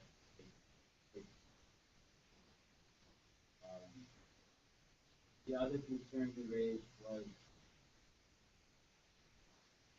a wildland brush. We have, currently have a really nice 500, it's actually a type 5 brush truck we get from the NRC. Free. We sign an agreement with them and they say, please have this because you're gonna go out and fight our fires for us. And we have an agreement with them that we renew yearly. I think part of the capabilities of this truck was to do some wildland firefighting as of yet. I don't think we've ever used it, but it's got this other really nice purpose built. Well, it looks like the email here that Mr. Hard stated is mostly the loss of the vehicle electrification capability. I have no problem moving forward on this action item. I am concerned about, the ability of someone to lose capability with being used. It's not its primary use. This vehicle, when we get a new fire chief, will be the chase vehicle. So it'll move to the chase vehicle, so it's going to be outside a lot during the winter, living on the road day to day. So we're trying to kind of eliminate having it outside and pull the money. Do you have anything to say about using the vehicle electrification system? I think Captain Chambers has adequately explained that. Vehicle electrification is not our primary mission. That equipment is predominantly owned and brought to the scene by Fire Patrol. We purchased some vehicle electrification equipment. We'll still have it. And as we get the ability to, we will retrofit it and get it onto other vehicles that make it. However, that does not stand alone as a factor to keep this particular vehicle in fleet, given all of the other issues. I'm very comfortable with the recommendation that Captain Chambers and Interim Chief Harrington have made. Comfortable with them when they made them, and the process that they've gone through to get to that. What I'm uncomfortable with is taking an administrative issue and basically debating it at the city commission because someone didn't want to follow the chain of command under the veil of operating the community. It's totally inappropriate. Mr. Rivard knows that, and it just causes me concern that we not get into this situation on a regular basis where we're debating internal administrative decisions and allowing employees to circumvent their organizational structure. If I may, Did your fire manager, team ever discuss the last, losing the capability? Yes, they did. It was absolutely part. I mean, I've had numerous conversations with Captain Chambers and Chief Harrington about what this transition was going to mean, what was going to happen forward and backwards. I was well aware of that, and that's why I asked Chief Harrington to put it in writing for the city commission so they would understand what we were doing and why we were doing it. However, as Captain Chambers indicated a minute ago, there were multiple opportunities through multiple captains that Mr. Rivard could have raised this issue and didn't. Or if he did, his captains didn't feel like that it was substantive enough for them to raise the issue. And that organizational structure is one upon which we've been, and that I'm not willing to negotiate. And the management, your management team, fire department did discuss the last. Losing the vehicle electrification capability. We considered all of these problems. I don't know if you want to speak to that again, Mike. I mean, that's part of, again, this is not, if I may, this is not a primary, I yield to you guys. okay, thank you. this is not a primary mission for LFO. If I may, I think it's clear, and unless the commission disagrees with me, that this is an administrative issue. This is really not an issue that the commission needs to decide upon. Unless anyone else disagrees, I think we ought to either say yea or nay on this and get a motion going. And okay, why don't we get a motion first? Okay, go ahead.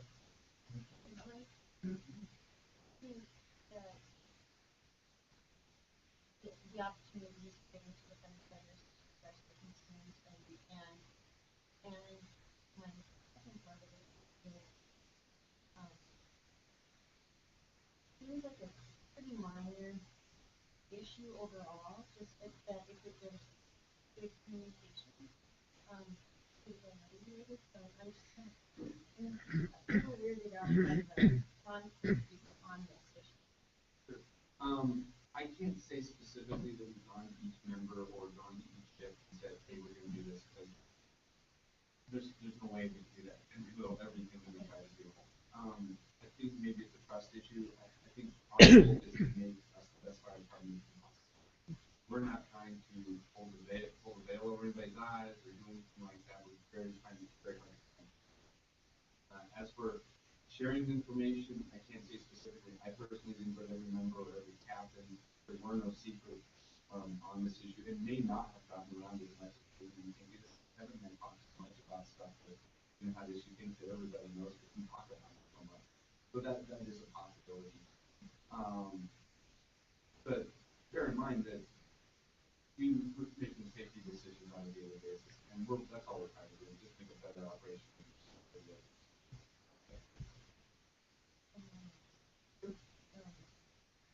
You think that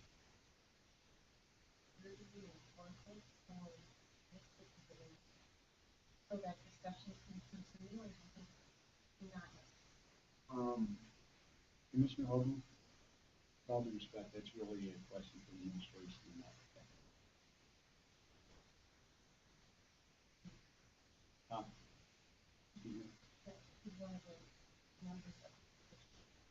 That's correct, but it's the administration that takes a position as to whether we should go forward, and that's up to the decision.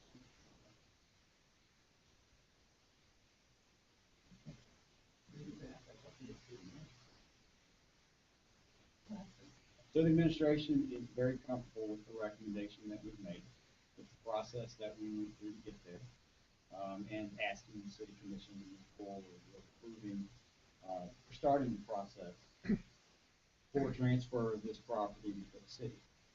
We're also certainly always open to having conversations with our staff about their concerns or issues with how we operate, with safety, with equipment, or any of those things, as long as those conversations flow through the appropriate organizations. So my question is, do you feel that it was best not with the firefighters so that they felt their concerns were addressed, so that we can move forward? I'm very comfortable with the process that we went through. No concerns like this were raised until 9:15 this morning. Based on the concerns, or whatever time I got to see them, based on the concerns that I've seen at this point, I'm very comfortable that what we're prepared to do satisfies all of those concerns. Thank you. Any other commission questions? Thank you very much. Thanks, Gavin. Okay, so is there a motion or direction from the commission regarding this issue, action item B, not the mini company? Yeah, make a motion to approve,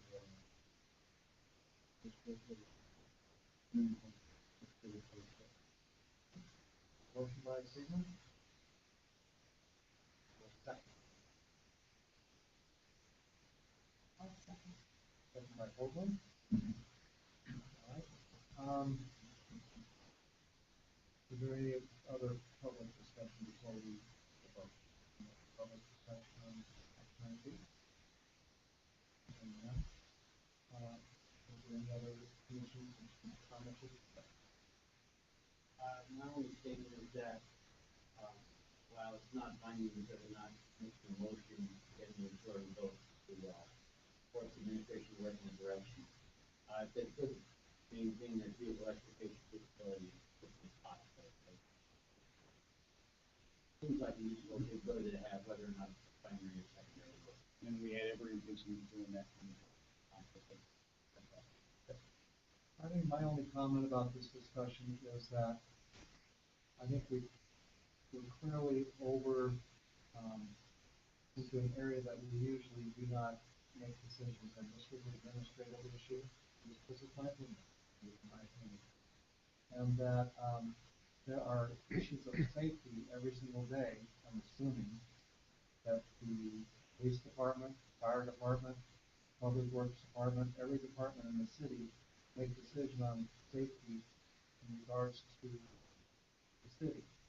Ultimately, this administration and the department heads are ultimately responsible to the citizens for the safety of every operation that we have in this city.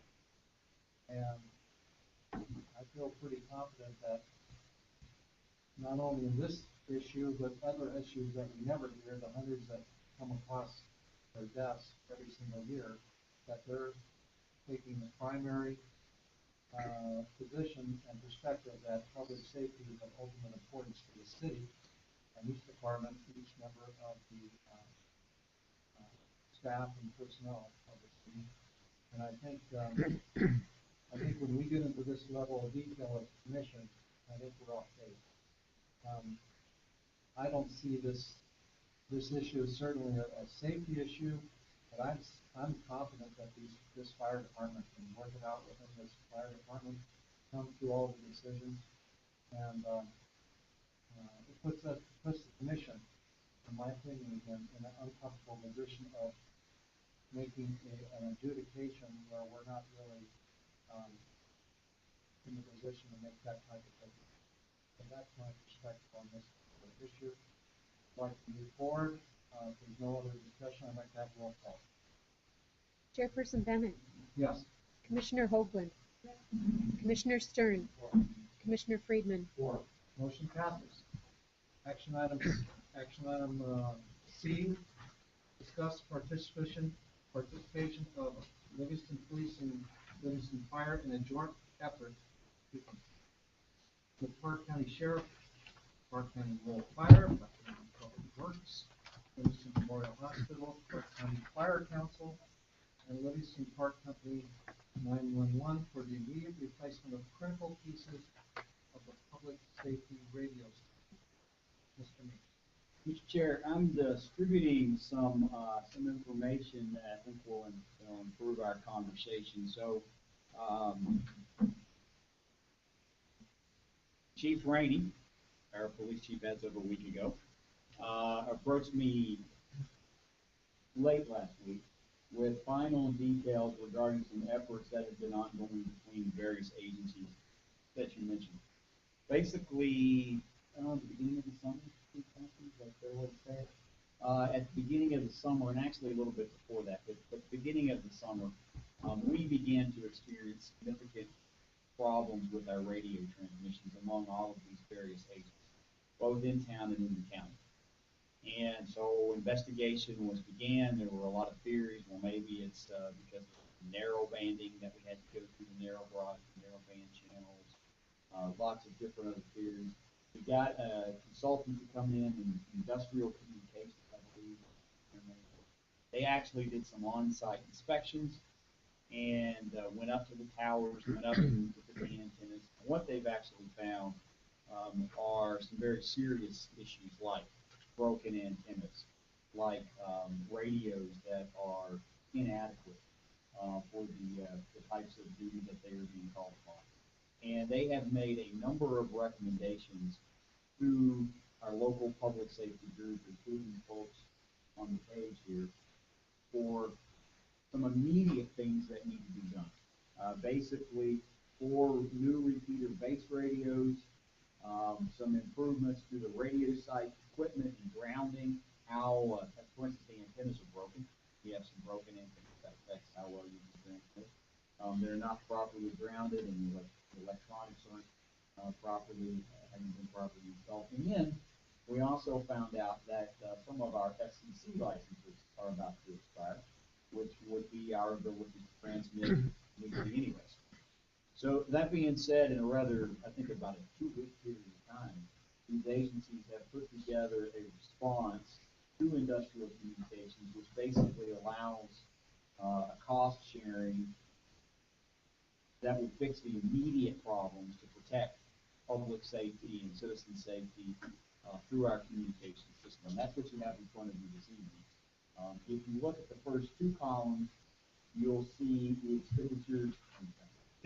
You'll see the expenditures that will be necessary from the Livingston Police Department and Fire EMS, and then the items that others will pay for. Some of these agencies, will likely enter into a, lease arrangement where they will pay for these costs over a 3 to 5 year period of time and then bear some interest costs. At this point, the administration is recommending that we not go that way. First thing that we'll try and do is figure out how we can pay for this internally, without having to enter into any kind of a lease arrangement. If we do have to borrow, to settle these costs, we would recommend intercap funding, which will put us at a much lower interest rate. The interest rate that's out there right now on this particular situation is, I think, around a net 12%. Intercap would put us more like in the 2 to 3%. So it is our recommendation that we move forward and take these actions immediately. Basically, bring you a contract from this group, or actually what we will indicate to Clark County Sheriff's Office, because they're going to be the contracting agent.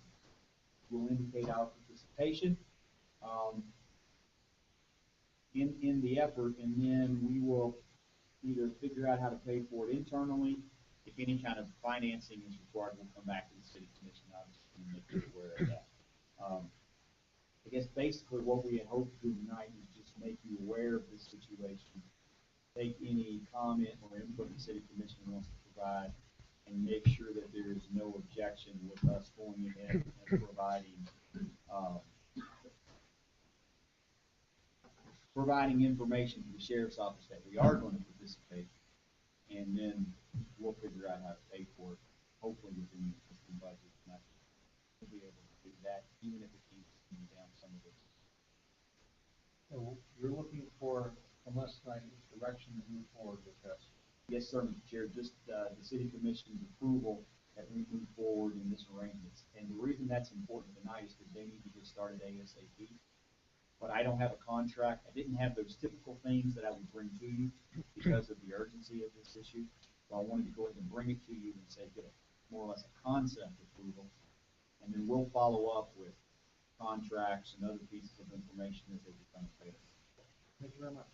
So is there any questions for the city manager on this issue? Commissioner Stern. Two items. One, the county. Oh, first of all, Livingston, Memorial Memorial. Hospital. What the county has agreed to commit this one? Everyone on that sheet has agreed to participate.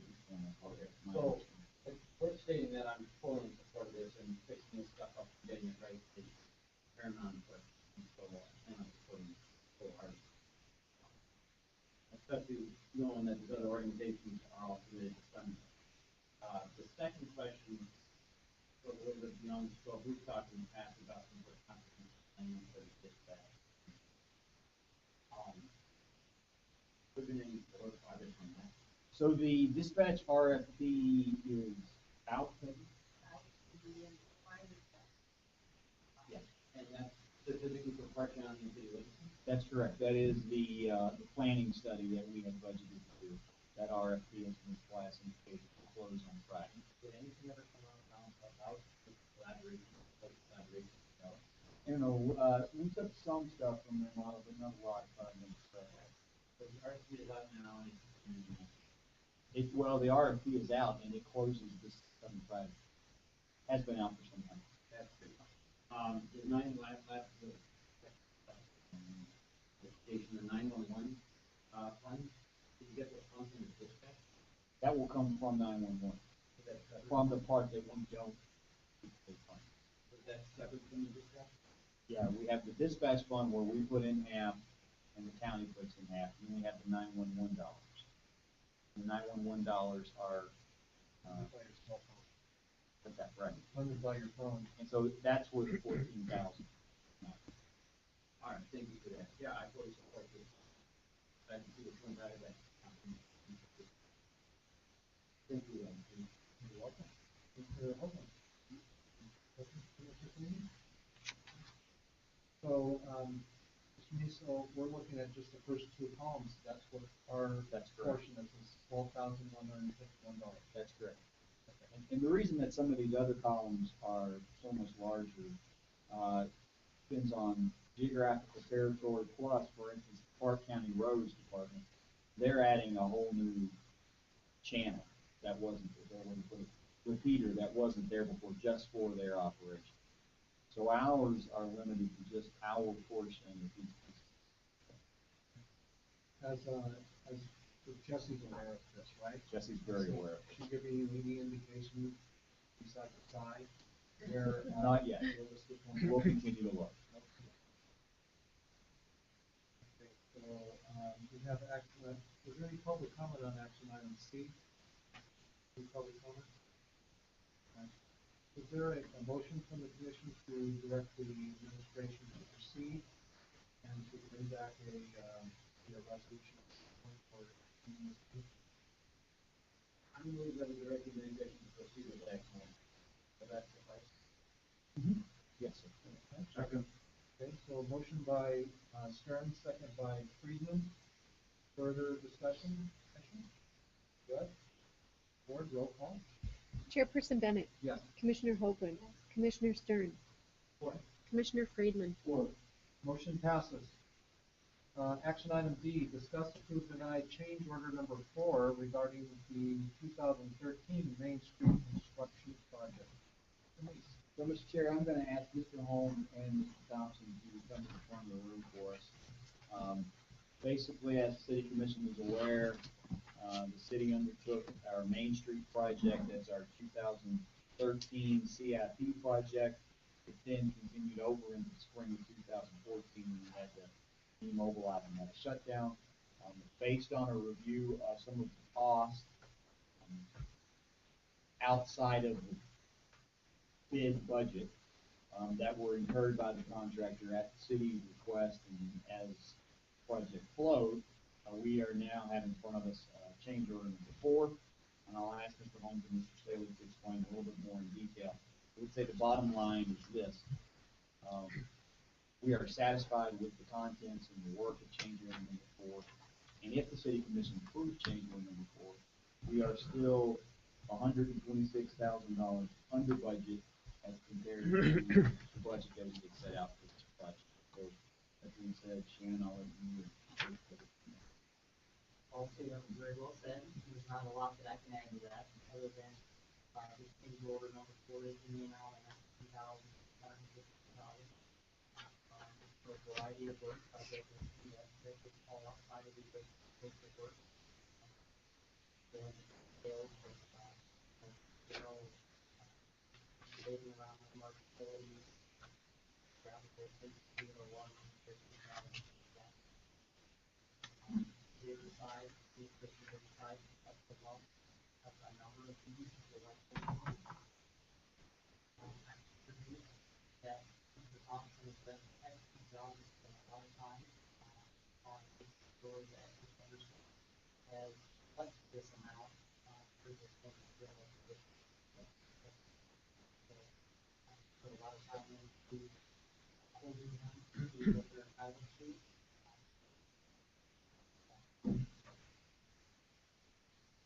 Here to ask any questions. Is there any questions from the commission on that action item B? I move it through change order number 4 without line. So there's a motion by Stern and a second by Hoagland.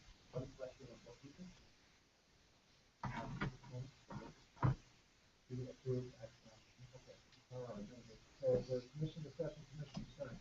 I was just dividing them off to home. For the streets, I assume. Yeah, I don't know that I've seen an actual allocation on the fund. But that's typically how we, roughly, What was it again? water, sewer. Yeah, 30. Something close there, nothing out of the ordinary. If this one over looks exactly as it. Thank you. Mr. Friedman. Mr. Hoagland. No? Okay. All right. So I don't have any questions either. I will, that is good news, so thank you for that. The fact of the reality is, there will be some, you very close on that. The timeframe exactly, but I'd like to see it on the first half of October. Yeah, absolutely. We'll have that be wrapped up, give you more information from the contract, and most of that will pertain to the one block. Downtown, a lot of unknowns underneath the surface there. So that's a meeting and also a punch list. With those things wrapped up. So, that will be,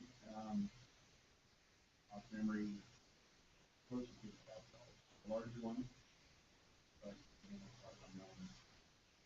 All of the unknowns, there's a common, those type of items. And we're going to put But we'll say, if this, really just in order to put the, like, less than that, probably be more than the project over. So for our largest infrastructure project, the state, that's it's typical, but it's not out of it. So do you foresee this next one being the last one? the next speaker. Yeah. Yes. Okay. So that's would be the final change order for this one.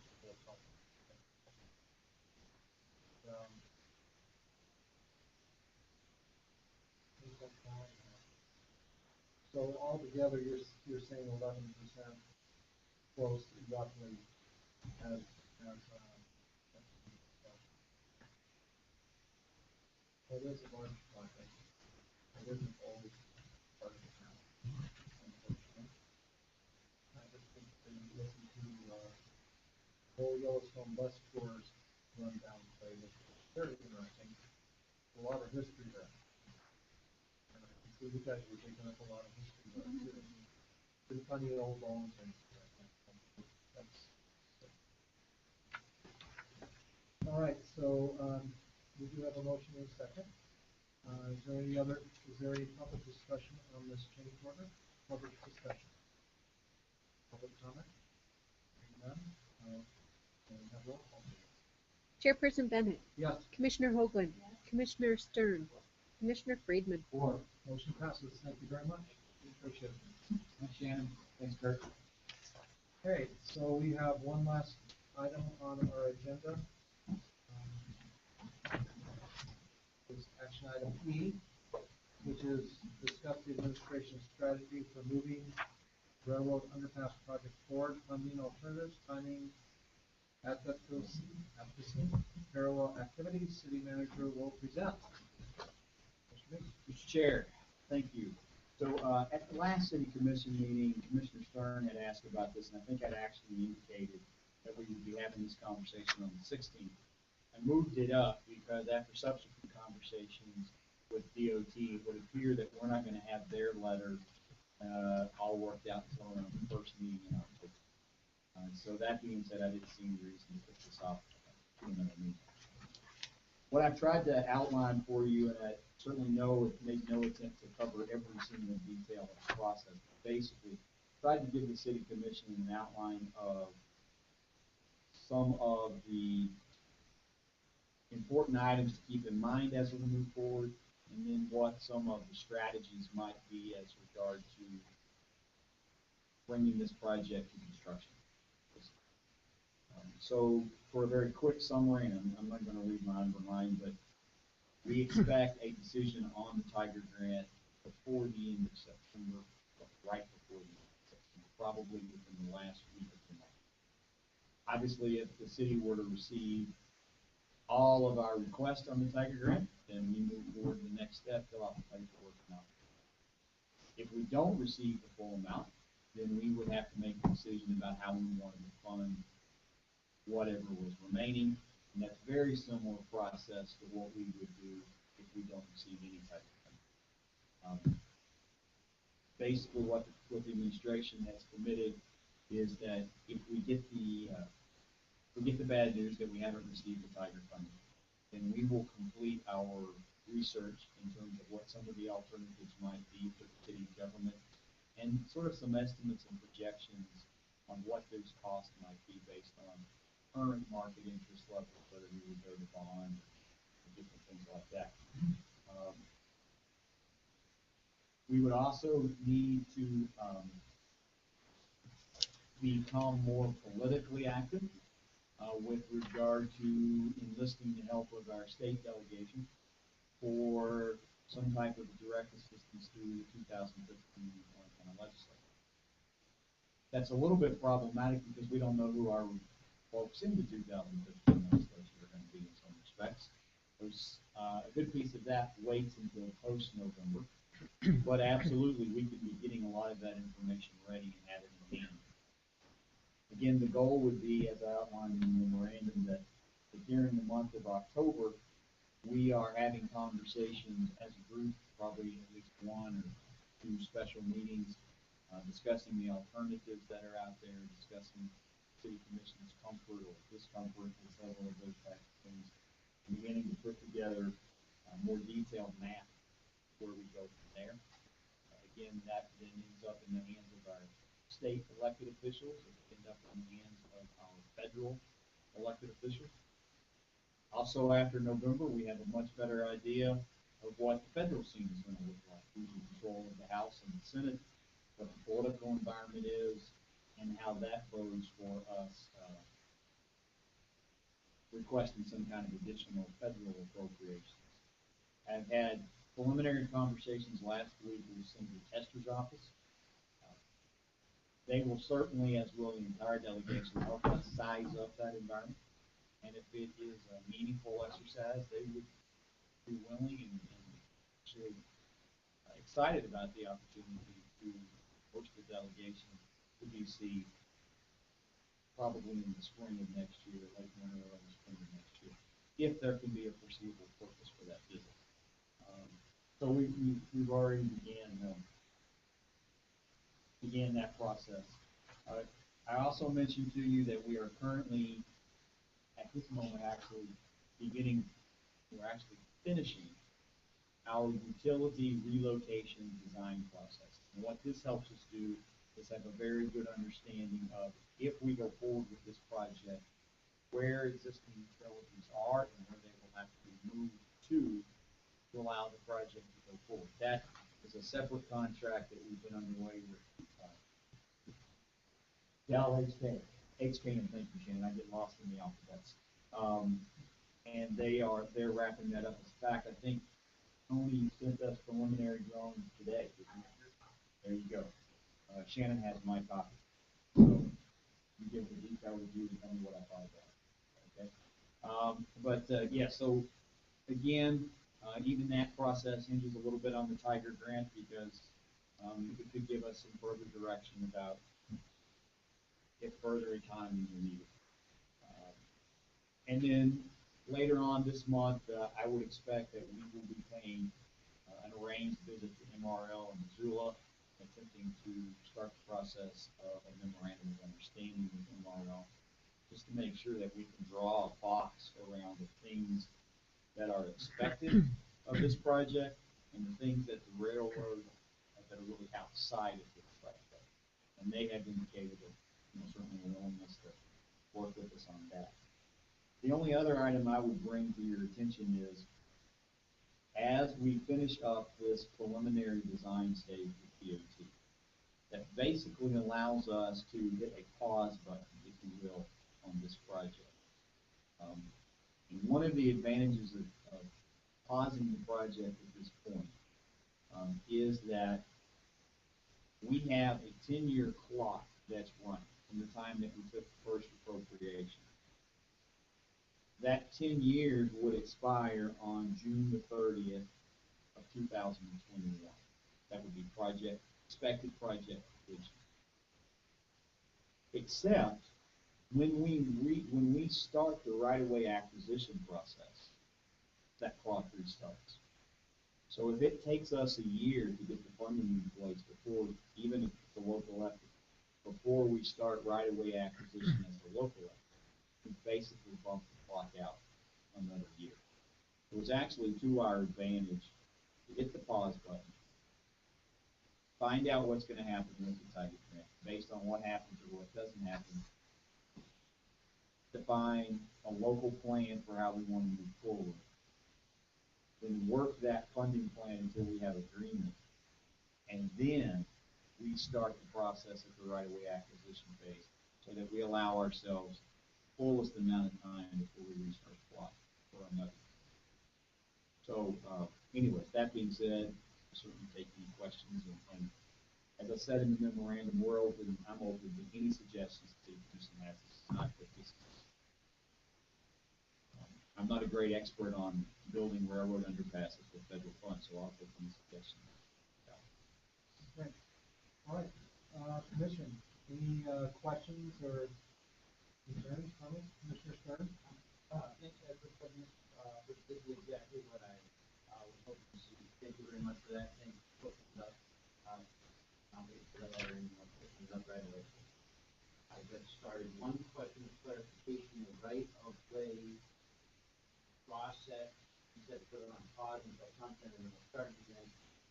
Are we acquiring right of way now? No, we're not. And we actually aren't supposed to. If we were, those purchases and all of those efforts wouldn't be eligible for excuse me? In the Tiger Grant. That's right. And they would not be eligible for federal reimbursement.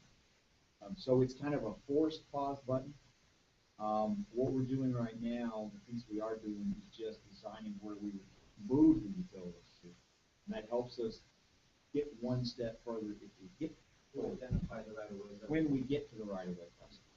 So it looks to me there's a couple of milestones or large, one is the Tiger Grant, which will go starting October. Correct. The other one is how things shake out at the election in November, beginning of November, for the state and the federal level. There's information on a ballot measure. And you mentioned we'll discuss those in November. Yeah, I think that would be part of our conversations about how we want. So if we are about the business of securing additional local funds, how we want to secure those funds, and if a part of that is, well, we need to get additional mills from the community, then we go down another road with our bond council and DA Davidson and other Right, then folks. we'll know the Tiger Grant, we'll know how much. Exactly. And then the last one was an MOU with the Livingston and MRL. Correct. And plans, you have plans, tentative, non-binding plans for Livingston? So we'll go sometime in September. Right now, Dow HKM is working to coordinate a date and a time for that meeting. So they are the project engineers both for the city and the state. So they're the most natural person to do that. So we'll have that meeting in September. I don't expect we'll have a document in September, but we will at least have begun the effort. And I can see how that sort of document really helps. And we need it, whether we get the Tiger Grant or not.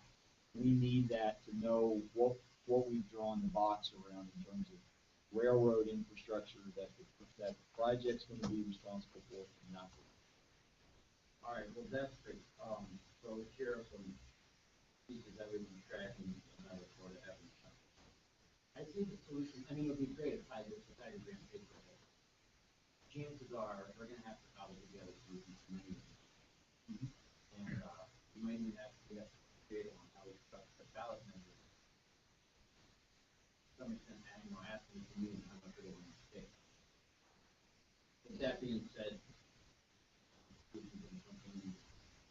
thank you for this, and I look forward to practice with the other. No. Thank you.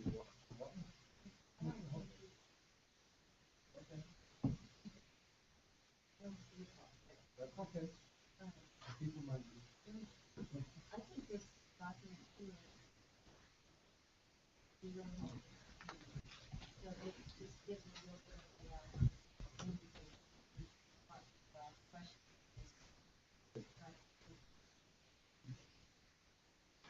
Now that's good overview. There you go. Mr. Friedman? It's a good overview. You know, so when we have the discussion about the overpass, underpass situation, I heard Commissioner Hoagland, one of her concerns was, closing of Sunrise Avenue. And that's one of my concerns too. I brought it up in Dallas there, and, I'm just kind of restating that now. If safety is our main concern, if safety isn't an issue and traffic flow is a concern, that's still a concern for me. So has Val or anyone in this process provided any possible alternative to that? Now, my understanding is that hill that Sunrise comes off, if you're going down it, the property to the left, that belongs to the city? Am I the city or state? I don't believe it belongs to the city. Perhaps it belongs to the state. I'm really not aware of the ownership. You know that, Bruce? So. Okay. I don't know. I'm pretty sure it does not belong by the city because we have the inventory of city property and that's not in the inventory. Okay. So I want to hold on for public comment. So to me, seems like the only alternative with the underpass is to cut that road, going down a covered road off the west somehow, because at least personally, to me, it seems like that's a very important thoroughfare for not only traffic, but for safety, if safety ever became an issue. So, so, has Val addressed that at all? Is there any solution that they can come up with this particular time? So my answer to your question is yes and no.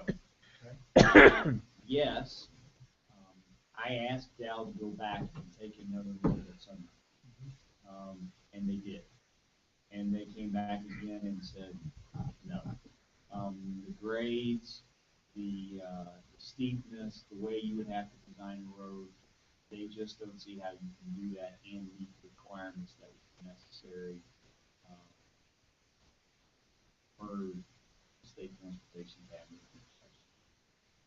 What we have in Sunrise Drive is not any different than what we have in Gallatin and other locations. We have roads that we would not build today. They are outside of today's design parameters from the state DEP and transportation standpoint. But that doesn't change the fact that they're there, they exist, and they're used. So I have a couple of things at that point. Number one, I will make sure that the entire city commission has a copy of this re-study that I asked Dal to do. Number two, following that, I asked the police department to gather some traffic data on Sunrise for us. Different days of the week on different weeks to get a pretty good random sample, and they did that. I've had an opportunity to look at that, but my intention is to push that back to Dal and say, because they also were responsible for the original traffic study remodeling when we did the feasibility study, is to ask them to take that information with the traffic modeling and give me some order of magnitude with regards to, is this a lot of vehicles in our transportation system? Not a lot of vehicles. Don't quote me on this number, but one of the days that the police department gathered the information on was a Saturday. I believe it was a Saturday this summer or late spring when we had a soccer tournament going on. On that day, we had 376 cars use Sunrise. Now, that sounds like a huge number. It's really not, in the sense of if you look at our transportation system, we'll carry thousands and thousands of cars a day on a Geyser Street. So that's what I need to get some more magnitude on from Dow, is to ask them to take that information, look at it within the traffic model and say, well, this is more than we expected, this is less than we expected in terms of actual usage of the street. But to answer your question, yes, they've looked at it, no, they haven't given me any better alternative with regard to that specific site. Well, I think that from my perspective, if we put in an interchange there or an underpass, the use of that street would increase, I would see, if it was available. Because more people would go, okay, I'm going to Bozeman, and bypass it, or I need to get over to, Shopko and bypass it. All those possibilities, even though the traffic may be at that level, or that may be the extreme level on a day like a soccer tournament, I see that that road, that access would be, I think in the percentage would be reduced quite a bit if it was available. I agree. Yeah. I think the situation we're in is, do we want to create a higher level of usage on the street that we know has existing grade and safety conditions? Do we actually want to put more traffic on the street just because it's there? So about once every 18 months, same issue comes up. Folks come to me and say, what can we do about Gallatin Street? And my answer is always the same. Close it. It shouldn't be open. It's a bad street, it's an unsafe street, and we have a lot of people that use it. From a safety, risk management, effective transportation modeling standpoint, the best thing to do is to close it. Now, I am by no means proposing tonight that we close Gallatin Street. I'm just saying that closing that piece of Sunrise, which doesn't directly shut off any access to any property owners, to me is a better solution than having a tremendous increase of traffic on a street that we know we wouldn't go every day. That's all. For the moment. Mr. Stern? That is nail on the head. When you said at that particular location, I thought you said that street is not a modern standard. The question is whether or not it's Sunrise, but whether or not we provide address to that area at likely along there, maybe along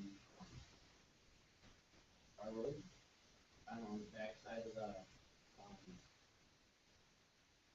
soccer field. Not that that's, I'm not closing it, but maybe there's another location that they already looked at that, or that's not. We looked at some of those in the initial feasibility study. In fact, I think we even drew a line on the initial feasibility study. I don't think that line was, it was more of a conceptual line that we want to put it exactly.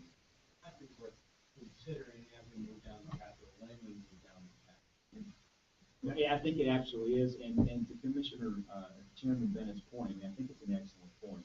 And I will admit, it is not something that I have spent a great deal of time and money on, simply because my primary concern was the underpass.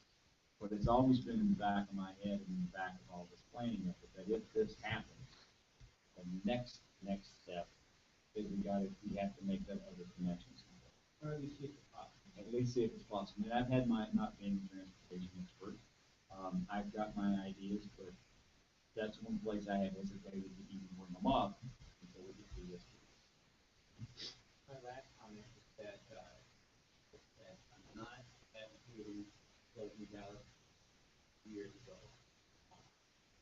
As a metaphor, the previous commissioner said, I'm not advocating tearing down the city. And that person got a horrible color. That commissioner wants to straight up.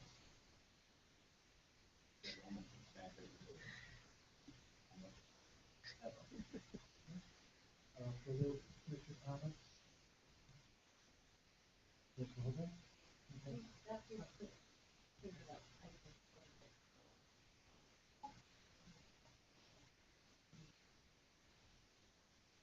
Well, I don't think it's cleared up for me, but that's fine. I think when I look at that area, I can see those, the outlets to that area pretty clearly. And the only other outlet to that area would be go to school property. Get a right of way to the school property. That would take you up to 9th Street, and then if we wanted to go over to Star, we'd have to kind of wind through the subdivision there, or go to 9th Street and go down the front, and then go out that way. So the only other alternative I see is that if there's any right of way from, like where the bowling alley is, along those lines, any other place like possibilities, then that probably presents another information problem as well. So I don't see that being solved with another outlet. That's just my quick observation, from living in that area. But anyway, we have this report. Shannon, you want to say something? Well, I just looking, the city does own the portion of the property, but it's not right.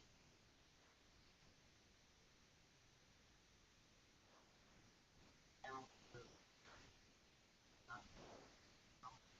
Right, okay. my opinion, grade, top of the hill, minor road, there's some fire.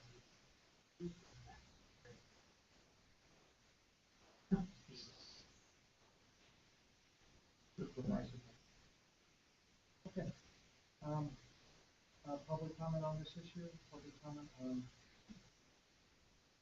discussion item E.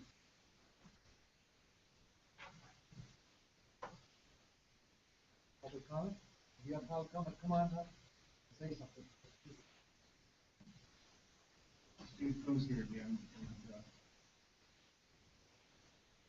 and you mustn't have had any confusion when I didn't mention it. I didn't mention that the overpass could possibly solve the problem. The underpass does require excavation of trying to drop that elevation from this from where it is right now.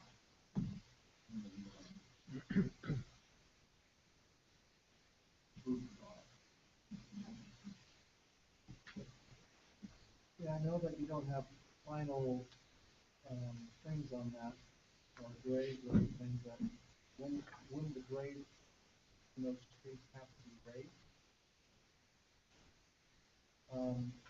Sun, front, and sunrise? Those grades would have to be raised for the overpass. Right. And that would reduce the slope coming off that hill. Well, not to meet the specs is unlikely, but it certainly would be useful at least today. Whereas the underpass, by which you're dropping that elevation, makes any future use impossible. Did your grade go up 10 feet or all, or how far would it go up?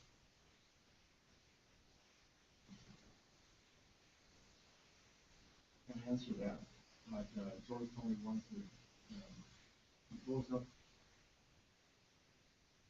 I can't remember what he said, but it caught me off guard. I knew it was going to go up, but he said it's going to go up more than I thought it would. So, thank you very much. Do you have any other insight you want? Any other public comment? Do you want to say anything else about the thing? I talked to this fellow here about what he found out about the ownership. What I saw was the entire lots owned by the state of Montana, and I've had problems with that. Maybe you can go, Shannon, figure out that out. Thank you very much, Steve. Any other commission on that? Okay. City manager comments? Thank you, Mr. Chair. A couple of things. One, I did put, actually had a written comment for you in the agenda this time. I'm sure that shocked some folks. Oh. But I did want to recognize Mike Frederick in our Public Works Department on our roaming crew. And I gave you a situation there where Mike found a missing wallet and jacket and was able to do a little detective work, found a local friend, and tracked these folks down and got that stuff returned. So I know Shannon's expressed gratitude to Mike for that type of customer service. He's duly noted with the city commission. A couple of other things while I have you.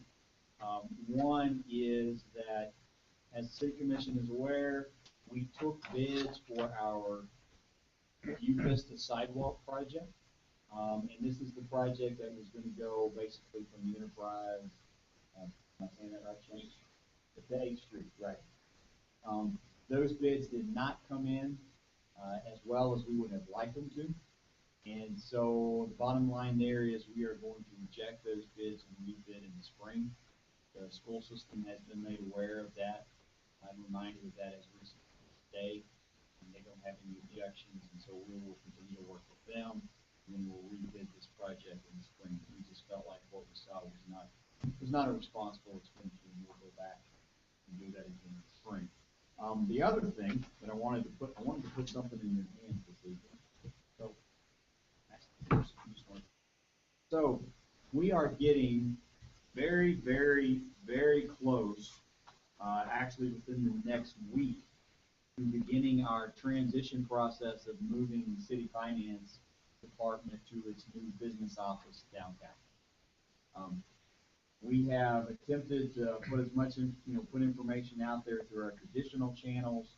We're about to launch a campaign in the enterprise, an advertising campaign. We've been passing things out at the drive-through window. And as we expected, we hit that point in the plan where we put barricades on the drive-through lane and don't let anybody through anything. And as soon as we did that, we got some people's attention that they hadn't paid attention to some certain other types of things. So this is a small flyer that we continue to use. I wanted to put one in your hand. If you have people ask you questions about it, you can certainly give this to them. If you want more, let us know, and we'll put them in your hand. We're going to make sure that they're around town. They're already in all the city offices. But basically, just what we want people to understand is that as of basically the 1st of October, they'll go to one spot within the community to do all of their financial transactions. Where that spot is at, and that we're going to do everything we can to make that transition as smooth as possible. We're actually going to take utility payments and other payments right up until 5 o'clock Friday here at the end of September before we open the business office on Monday of the following week. And so we'll transition that piece out last to make this as seamless as possible. We fully expect that we will have some folks that we inconvenience, and so we're going to apologize for that now and after first. But we're really looking forward to the opportunity to consolidate the staff, consolidate the functions already. As we've gone forward with this planning process, we just find on a weekly basis more and more efficiency that we're going to be able to bring to bear by having all of our staff in one location. So if this doesn't suffice, if folks have questions beyond this, certainly don't hesitate to get them in touch with Jesse or myself, and we'll be glad to respond. But Jesse did ask me to put those in your hand tonight and help us share the word. That being said, Mr. Chair, that's all I have. Thank you very much. Commissioner Freeman. Yeah, I'd like to congratulate the chair and the commissioners and administrative staff for 252 days of Sunday that we did very well. I'm done before 9 o'clock. So really good. I want to start off, I'd like to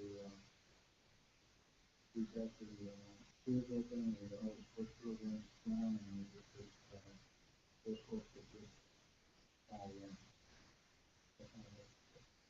Very much. Mr. Stern. Mr. Hoagland.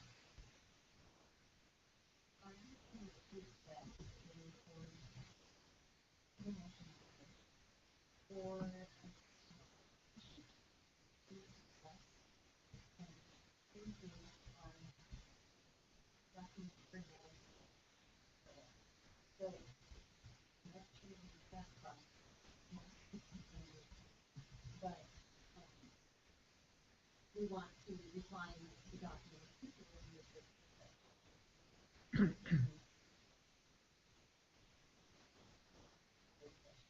We will expect to remain good, well in advance, so that. How much time do you? To notice? Yeah, we said that for next week. Another 2 weeks, don't we? Notice, you're supposed to publish notice twice, 6 days apart, so it's a little short, but How about the fourth Tuesday? That would be the Tuesday after the next meeting. yeah, we can do that, whatever date that is. That's the 23rd. That day. No, I'm just saying that's the 23rd. That's fine. 6 o'clock on the 23rd? 6:30 on the 23rd? Well, it still can be. That evening is, so Park County DES is putting together a community presentation on oil, coal, and rail hazmat issues. We're gonna have representatives from MRL, and different folks, and their plan is to have that going on that evening.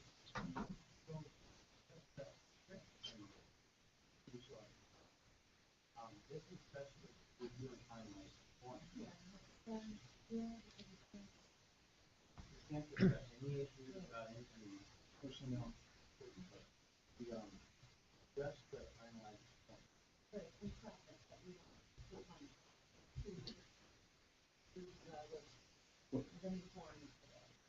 What about Thursday, the 11th? In September. You want to be in a public building on the 11th of September? Yeah. That's pretty tight. Let's do the next week. The 18th? It works for me. So September 18th at 6:30 here? Correct. Can we go through that, We can. September 18th at Eastern? 6:30. If it's available, otherwise we'll do it here. Yeah, we'll find it.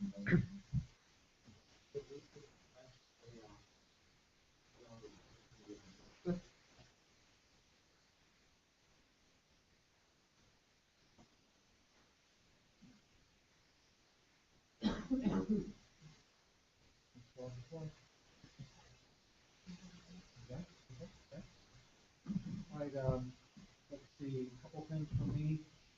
On our bills and claims, I think in the past we've requested, and probably still do, and correct me if I'm wrong, anything, any line item on our bills and claims that either goes over or was not budgeted, we usually put an asterisk by. Okay?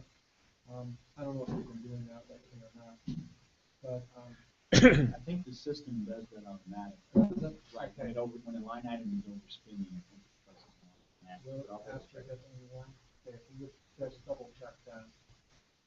And,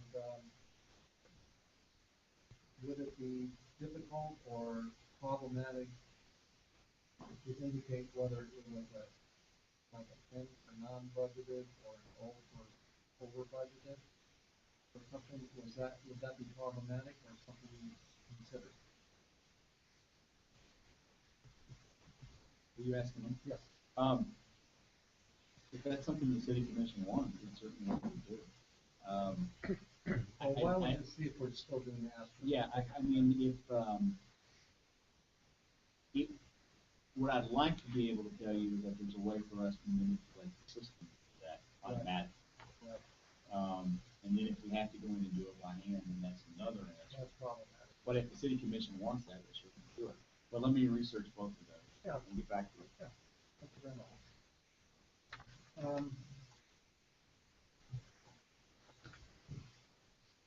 This is a really small thing. If you want to address it, you can. If you don't, no big deal. I was noticing on our consent item E, we looked at the form for special parking permit. And I noticed it was reviewed by someone, and I was trying to figure out who that was. Greg, that's his signature? It is? Because sometimes it's very hard to see who understands his signature as well when you see it. So I'm wondering if when we redo this form in about 10 years or so, maybe the person can print their name in there too, just so you know who that is. After it's done like that. And then you did send out a memo about the putting the line item. Yes. That's fine. And just wanted to maybe give us a rundown as a discussion item next, as you get a second discussion on where we are with fire chief, police chief, review and I can do that for you right now. Okay. You okay with that? And then I will be calling you sometime this week about getting back on schedule with, the two items I have before GIS. Sure. Yeah, absolutely, we can set that. Okay. So, thank you, Mr. Chair, for asking. It's a very good question. So let's start with the fire department. Resumes closed. Not, our initial screening date, I believe, was Tuesday of last week. They have been initially screened. We have selected, we've identified a top 10 candidates for potential telephone interview, and Ms. Lowy is working through that process on scheduling telephone interviews.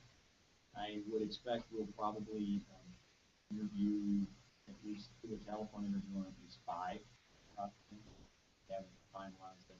That's the process that we're in. And we will be attempting to accomplish those telephone interviews prior to the 12th of September, which is the second Friday of the month. At that point, once we have completed that, had an opportunity to debrief, that we will most likely narrow that down to 3 to bring for face-to-face interviews, and then we will repeat the process very similar, if not identical, to the process that we used the first time, including members of the fire department, the reserves, so on. I would hope to have a fire chief on board, probably not in-house, but on board in November. My goal would be that we're eating Thanksgiving dinner with the name of our new fire chief as a known commodity. So I would hope that's the case. With regard to police chief, we have an acting police chief. Dale Johnson has agreed to accept that role, and okay, we asked you if you would accept that role. Okay, we just did. So, and he's already starting off doing a fine job with that. We're going to be addressing some issues later this week with regard to some other operational details. So Dale will fill that role for us in the interim. I would expect to begin a process probably looking towards a process getting a kickoff in October, probably around the middle of October. One of the reasons is not to overwhelm the staff with multiple processes at the same time, and knowing that Dale's a very capable guy. So then we will begin a selection process in that. And through the course, then, we would hopefully have a selection process that's next year. I say early next year because basically, once we get to Thanksgiving, the ability to get people to travel, coordinate schedules, that becomes, we'll probably run into next year before we complete that process. Is there another one you asked me about? No, that was it. Okay. Thank you very much.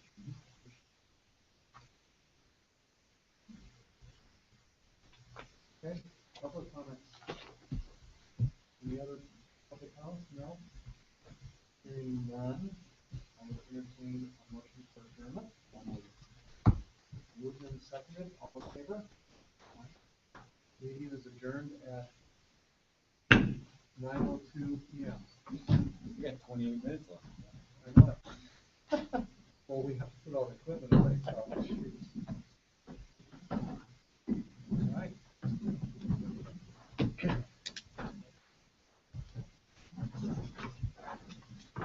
These are golden agenda size. I don't know. Okay, I but let me heard ask you about this. these meetings Did Goldar lasting get through forever. it? It's just, Well, in my experience, they're all Depends on them. short and sweet. we made it a priority to not burn ourselves up. Smart. Thank you. So, just an FYI, and I'll send you something in writing on this, but don't throw anything at me. Yeah, I'll let you put that down first. Okay. I won't be here on the 16th Oh, this month? of this month, which is the second meeting. Before we had to make the trip to Kentucky. I had scheduled to attend the city managers conference on the 16th. Where's that? In Charlotte. So I'm going to use the funds that you all began last year setting aside just for the city manager. I'm going to use those to attend Sunday, Monday, Tuesday, and then fly back, and Wednesday morning, and then fly back on Wednesday afternoon. But there will be somebody else sitting there on the 16th. It'll probably be Lisa. Chloe, our new AST director. So I'm trying to give everybody a little exposure. This has never happened to me where I've had to be gone this much in 1 year. So it's like a preacher. You know, a preacher doesn't like to give his pulpit up to anybody else, and I feel the same way. Yeah. But like I said, it's just been a weird summer. So Well, anyway, When you FYI. come back, give us a report on what you learned. I will give you a full report and expect to actually bring some stuff back. So, you know, I've tried to go about every 5 years, and the last time I went, it was an exceptional conference. So hopefully we have the need same. to know what the